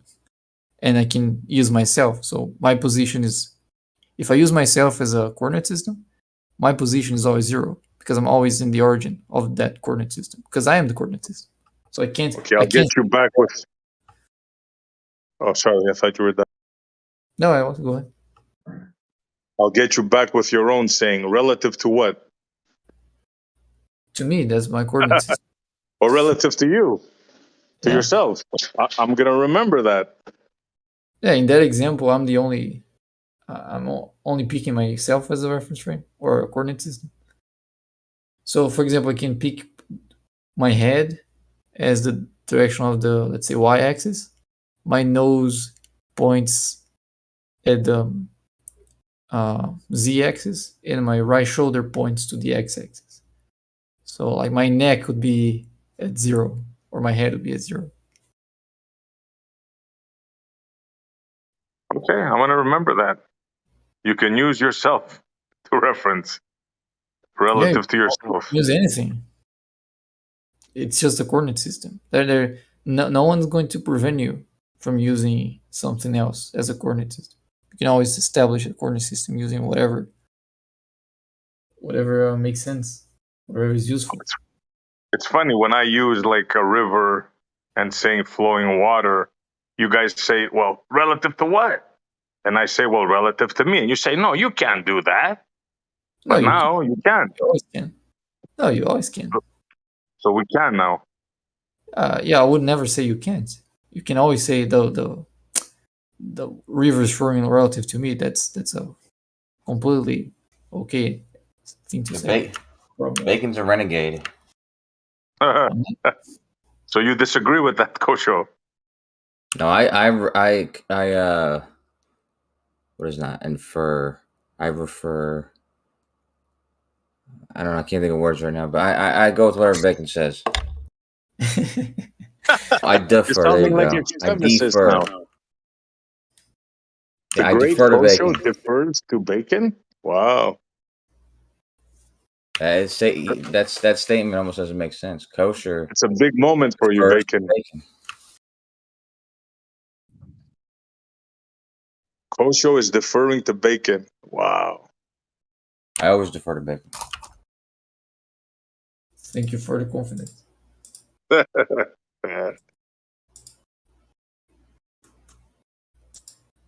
Wait, this Bacon, the one from Brazil? Never mind. I thought it was somebody else. Oh, fuck you. I'm messing with you, man. Yeah, but I don't know. I wasn't really listening, but whatever he said did make sense. Yeah. So he wasn't listening, but whatever he said made sense. Yeah. No, I mean, like I That's wasn't personal listening. for you. I heard something about a river and reference frames, and what he said made sense. I heard the part that he said, but I just don't know what you guys are talking about. So next time I say a flowing river, and I use myself as reference to that water, you're not going to say, but in relation to what? You're not going to say that ever again. No, but I don't know if I would ever say that. Like when you use yourself as a reference frame, that almost means nothing to anybody else. So. Except Bacon. No. Oh, I didn't say it's always going to be useful, but it's never wrong. Yeah, it's not wrong. It's not useful. You can always use whatever as a reference frame, but most random reference frames are going to be useless. Like you can pick, for example, the midpoint between you and a flying airplane as the origin of a coordinate system. That's a very useless coordinate system. But if you describe things in terms of their reference frame, you won't get any contradictions or inconsistency. You can still get consistency out of whatever reference frame you pick. It will be consistent with itself. You only get into contradiction if you start to switch between reference frames and try to make the same sentence true on both at the same time. That's when you get to contradiction. So next time, one of you guys say in relation to what, I can say to myself. Yep. Okay. Anyway, Duly noted. reference calling. Gotta go. Good night. Oh, good night, man. Remember, this has been recorded, huh? You can't go back on this. Dude, we already told you that that's like you can say like my piss is flowing, like in reference to what? Reference to me, like that makes sense. I mean, if you're using yourself as a reference frame, all you're saying is that in the reference frame you're describing, you're stationary, and whatever else is happening in reference to you being stationary. Yeah, that's like me driving my truck, and when I accelerate, I'm causing the ground to move beneath me, but I'm not going anywhere. Mm-hmm. So next time when I say I'm driving down the road at this much speed, you're not going to ask me in reference to what? No, like for instance, people say stuff like that all the time, like, "Oh yeah, the houses were just flying past me, or the trees were flying past me," even though they were the one moving, right? It's because they were just speaking in reference to themselves.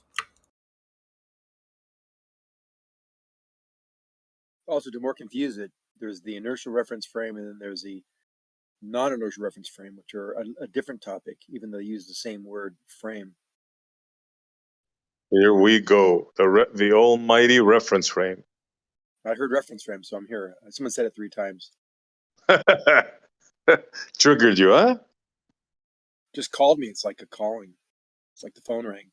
Zanik, you've seen that like 1960s black and white reference frame video? The table? Yeah. I don't know. You said what? The table? Oh yeah. Well, I mean that table is in it, but it's a 30-minute video. But I told Gio that I wanted to have like he has like events here and stuff. I was saying I wanted to have like an event where we watch that video and we can kind of pause it when people want to say something or whatever, and just discuss it or whatever. Yeah, because that video, I feel like I've said this before, but it's like I'm not pretending like I know more things than other people or something, or other people know more things than me or whatever it is. But whenever we're having a conversation about a subject, especially one that we've had for years and years, it makes sense to all be on the same, level playing field where we've all at least come across the same information. And I feel like that information is extremely important to in order to discuss it openly, to look at it and say, why does that table look like it's standing still? Why is that ball making a circular path? Because we're looking at things from the non-motion reference frame, the rotating reference frame. It's how we're looking at the motion. And most people just, it's not this, it's not that. There's a lot of confusion. And that, you're right, that video is actually, it's pretty basic, and it's very old, and it's very complete, very simple, easy to understand. Everyone can relate to it. It's just the word, what the words mean. I feel like it covers a lot in a little amount of time, and it hits all the points almost. Yeah. It does. Well, because people are still talking even to this day. Well, I'm on the Earth. I'm on the Earth's reference frame. What are you really trying to say? I know what they're saying. I know what they're trying to say, but they confuse themselves by thinking that what you're on is the reference frame. Can be, but usually it's not. I made that mistake. Remember on Nathan Oakley's show? I almost started the whole thing. I almost started that whole fucking reference frame Coriolis thing that he did for 3 months because I remember that same show you came on and I forgot what happened. I think you had agreed with me about something, and then Nathan said, "Oh, is this your teacher, Zanik?" You're like, "He's not my teacher." I was like, "He's not my teacher." I was like, "Oh, come on, man." And then anyway, no, okay. So anyways, because Nathan, I the only reason I jumped in the show is because Nathan was saying the thing about getting an airplane in North Carolina, and just sitting in the sky and ending up in in San Francisco or something. Right. Yeah, so I mean, I thought that by then he understood, and he Right. still doesn't. But so I jumped in and I said something about leaving a reference frame, Oh and yeah. I made that mistake and that whole thing, and then I think that's what you were correcting me on, which is you Yeah. were right to Yeah, correct me. Yeah. the funny thing with them was, in QE still, I think to this day is on that rant. He had a whole presentation, and he had the math behind it. Well, if I'm going this fast, leaving from North Carolina to New York, and the runway's pointed this direction, and I got to go this way east, then I should be dipping. It was not only dipping, but it was traveling eastward or westward. I mean, he had all this math, totally confused the entire way. It's just really fun. The guy just they're completely clueless when it comes to reference frames and relative motion and basic physics. Yeah, man. I don't pretend to know everything. I just No, you do a good job with most everything I hear out of you. So well, no, but it is true what I'm saying though. Like even if I don't understand a video or I don't understand a concept, or let's just say I'm not expert in it, it's at least it's easier to talk to people when we're both aware of the same information, whether we agree with it or not. At least we're both like aware with it, aware of it. yeah, Or no, whatever. a lot of these lectures, these videotapes too, they come from college lectures too. It's not like it's super advanced. These are kind of pretty rudimentary, pretty basic, and they're in college because you got to start somewhere, and they've done a good job at isolating the question and really being concise in the answering of it with the demonstrations. It's so easy to realize like what's going on with the motion picture, especially when it has two different frames of reference.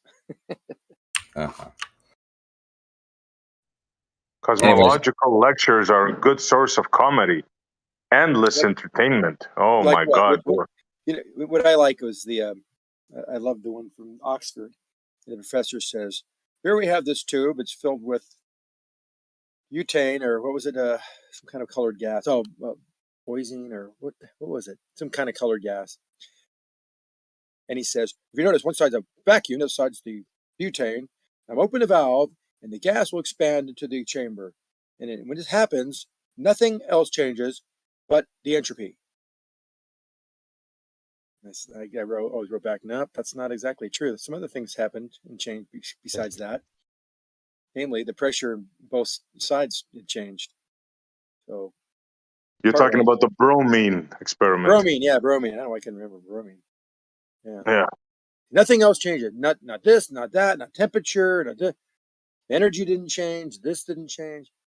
Nothing changes but the entropy. But I'd be the guy raising a hand in the back. Excuse me, Mr. Chatworth. Something really did change. That one side had a 500 psi, and now that one side is only 250 psi. The pressure went down.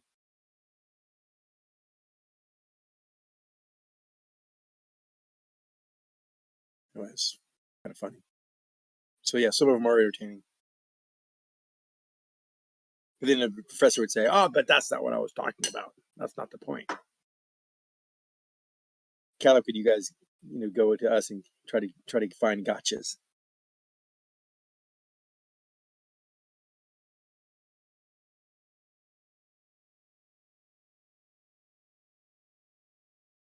How did it go with that PhD? Is he the guy new? The guy was a specialist on spectroscopy. That was good. Yeah, was he a new guy? Was he someone new to the community? Seemed like he knew what he was talking about. I've never heard of him. No, I hadn't either. I contacted Talking him about privately. Yeah, see, did you like his answers? Were they complete? And Well, he knew more about it than most of you guys, but yeah, it was a little discrepancy of if a solid matter can admit emission and spectra, absorption and emission spectra. He wasn't sure of that. Well, there is And such quite frankly, I think I remember reading that solid objects cannot emit absorption or emission spectra. It has to be from a gas. I don't think that's true. I think solids can as well. But I like him. I don't think I'm I think, well, I read that solids produce a continuous spectra. So there was some discrepancy there, but yeah, he's a respectable guy. I got nothing against him. He doesn't know pressure from a hole in the wall, but What do he you say knows that? a little bit more Why about do you the say that? spectrum. Why do you say that? Well, we had a conversation about it. Oh, I'm gonna hear. Teaching when Well, people. just play it back. Go back to the tape and check it out. Well, I'll go back and listen. Give me your highlight of what he didn't understand. Like, how could You you heard say me. it? You heard me. You heard me Oh, talk I'll go about play, but can you pressure, give me like about a snippet? film. You heard me talk about the Hasselblad camera before. Oh How yeah, it right. would affect the yeah that. You said that, so all those elastomers and coatings and things, they all would vaporize. They'd all change states, and it would then just disintegrate or something. I can't remember what you said exactly. Absolutely, yeah. The gelatin will not work, and taking photos is an impossibility in that environment without a camera that's weathered for the conditions, shall we say? Well, I guess the test would be pretty simple to conduct. To throw a piece of, I have film, so much unexposed film, it's not even funny. I'll never use it ever. Cameras are all jammed up just from age, like my old Pentax with my huge lenses and things. You take that film, I'd put money on it, throw it in a vacuum chamber, nothing's going to happen to it. I'll take that bet. Really? Okay. That'd be a Yeah. bad deal on your side, but I'll take you up on it. I wouldn't take more than $10. I wouldn't take more than $10 from you though. Same here. I'd feel sorry for you. Yeah, it's easy money actually. But you know I'm right. Nothing would be expected to happen with film. It's not like wet. It's not like there's anything going to vaporize. All those coatings and things, the silver oxide, everything on that film is going to be fairly stable. So I don't know why that would So be. you say even the emulsion would stay intact, the gelatin, no problem there? No. Do you even know what the film is made out of? Do you know what the emulsion is made out of? What? I don't need to know. It's not like a liquid gel. I have these. I have my dad used to. I have all the photography equipment. I didn't do any of it, but I have all the stuff there to when you actually develop film. There's lots of chemicals involved, but the film itself is the plastic, and then you have the coatings. And the coatings are not liquid. What's the They're not. coating You made can't of? you can't put it this way. You can't rub them off. That should be the first clue that it's not going to vaporize under a vacuum. Sure, whatever you say. You Like admit you don't know what it's made out of, but you're sure of the effect. Got it. Because I just said you can't rub it off, so it's not in liquid form. If it was, see that state right there tells me it's not going to vaporize, because for things to vaporize, they must be in a liquid state. Unless you know something I don't, which I doubt. Do you know what gelatin? Do you know what the gelatin is made out of? Obviously not, right? Jello? Not bad. So how do you think Jello would behave in a vacuum? Just curious. That's a great question, actually. I would. It would freeze. You think it would stay intact? Yeah, I think it would stay intact. I think it would freeze. I think so. Well, it only freezes if it evaporates. So maybe it dematerializes, turns to dust, and floats around. No, I think that's a really good question. I like to see that. Now you gotta go do it. Internet for Go get some Jello, put it in a vacuum. Jello in a vacuum. But Essie, just for your, there's no gelatin on there. There's nothing you can rub off. It's very stable, and you put it in a vacuum. It's not. By the way, we have cameras in space, and we've taken pictures, so I do know for a fact that it doesn't have a problem. So I wouldn't worry about it. So there's no gelatin, right? Once again, you have no clue, bro. Once again, it's amazing how you do it. I say I don't care what's on there. The fact that you can't rub off the film, that it's stable in a vacuum. It's not going to be a pressure-sensitive type of coating. So gelatin is made of Jello, and you think that this gelatin would stay intact in a vacuum without even looking at it or nothing? I said Jello was a joke, you know that, because you laughed. And I also said that there's nothing on there that I don't care what it's made out of. There's nothing on that coating, nothing as far as the coatings go, because they don't rub off, that would change states from a liquid to a gas, because liquids turn to gas. Solids can turn to gas too, but it takes other things as far as temperature and heat for that to happen.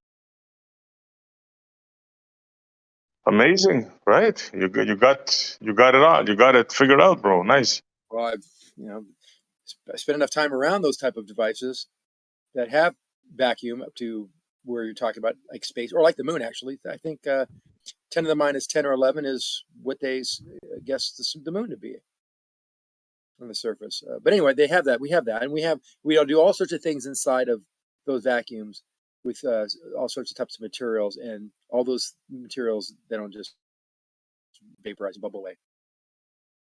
If they're liquids, depending on the type of liquid, they can boil. They can change states. Would mercury change state in vacuum? Yeah, mercury boils Liquid? away.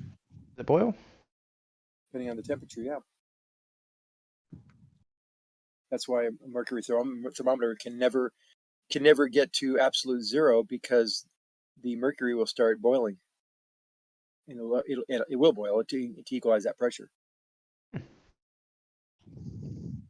So metal will boil, but gelatin will not. Got it.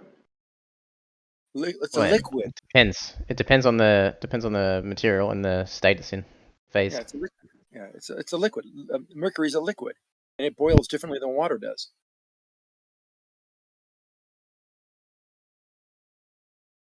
Depends on the pressure and the temperature. But think about it, if you have a mercury thermometer or a mercury barometer, is there a perfect vacuum in the part that has no mercury in the top?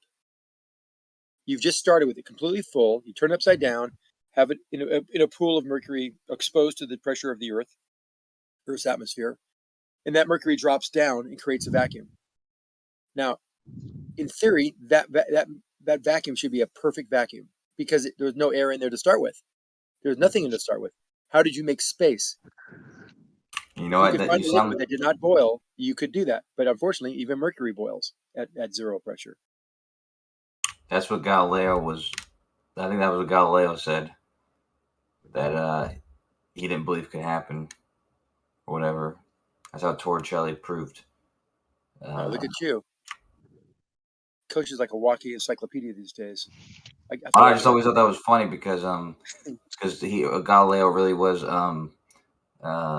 doubtful of his claims. I'm pretty sure it was Galileo. Torricelli sort of proved it to him by making that barometer. No, the Kosho you're speaking to now is an AI version that the real Kosho made about 2 years ago. This is Kosho Chat GT. Yeah. I was joking about doing that like a couple weeks ago. He made it like a year and a half ago, and it's just been on non-autoplay ever since. This is just this is Rev 1. This is the beta. The beta bot. No joke, I really am working on one of those though.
Hey, is Coffee Converter in here right now?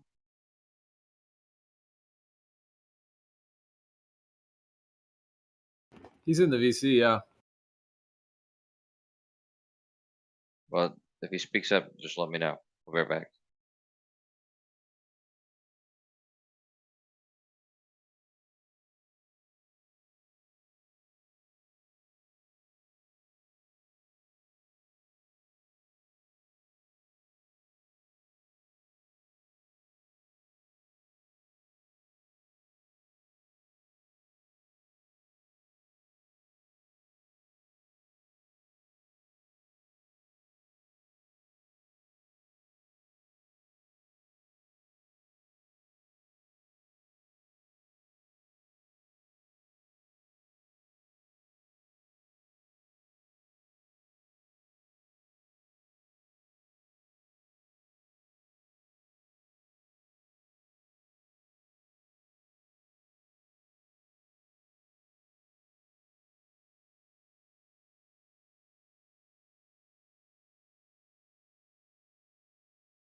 Yes.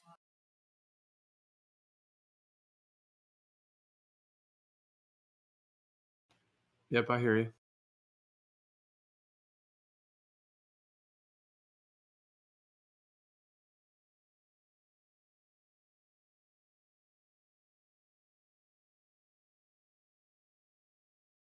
Over and out.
that just posted my third video or part 3 spherical excess demolished. I posted it in live chat. Like, it's hard to believe they even bring this as evidence. And you have Toon saying over and over and over on modern day debates on his channel, on every debate, every time he talks, they all add up to 180 degrees. And you look at the numbers and they don't. A whole lot of them, not just one or two, like a big percentage of them add up to less than 180 degrees. And you see these numbers, man. They're in the video. They're ridiculous. I can't believe they bring that up as a measurement. Like, it's ridiculous. The devil's always in the detail.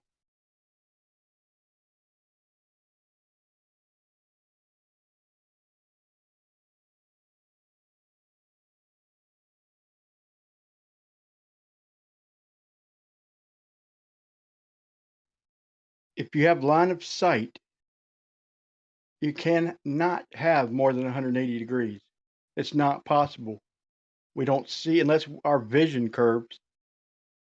Our vision would have to curve because a line of sight with the vertices, I mean, with basically three straight lines, you'll never get more than or less than 180 degrees. And they're all right there, just like 10 thousandths of a degree from 180. It's a joke.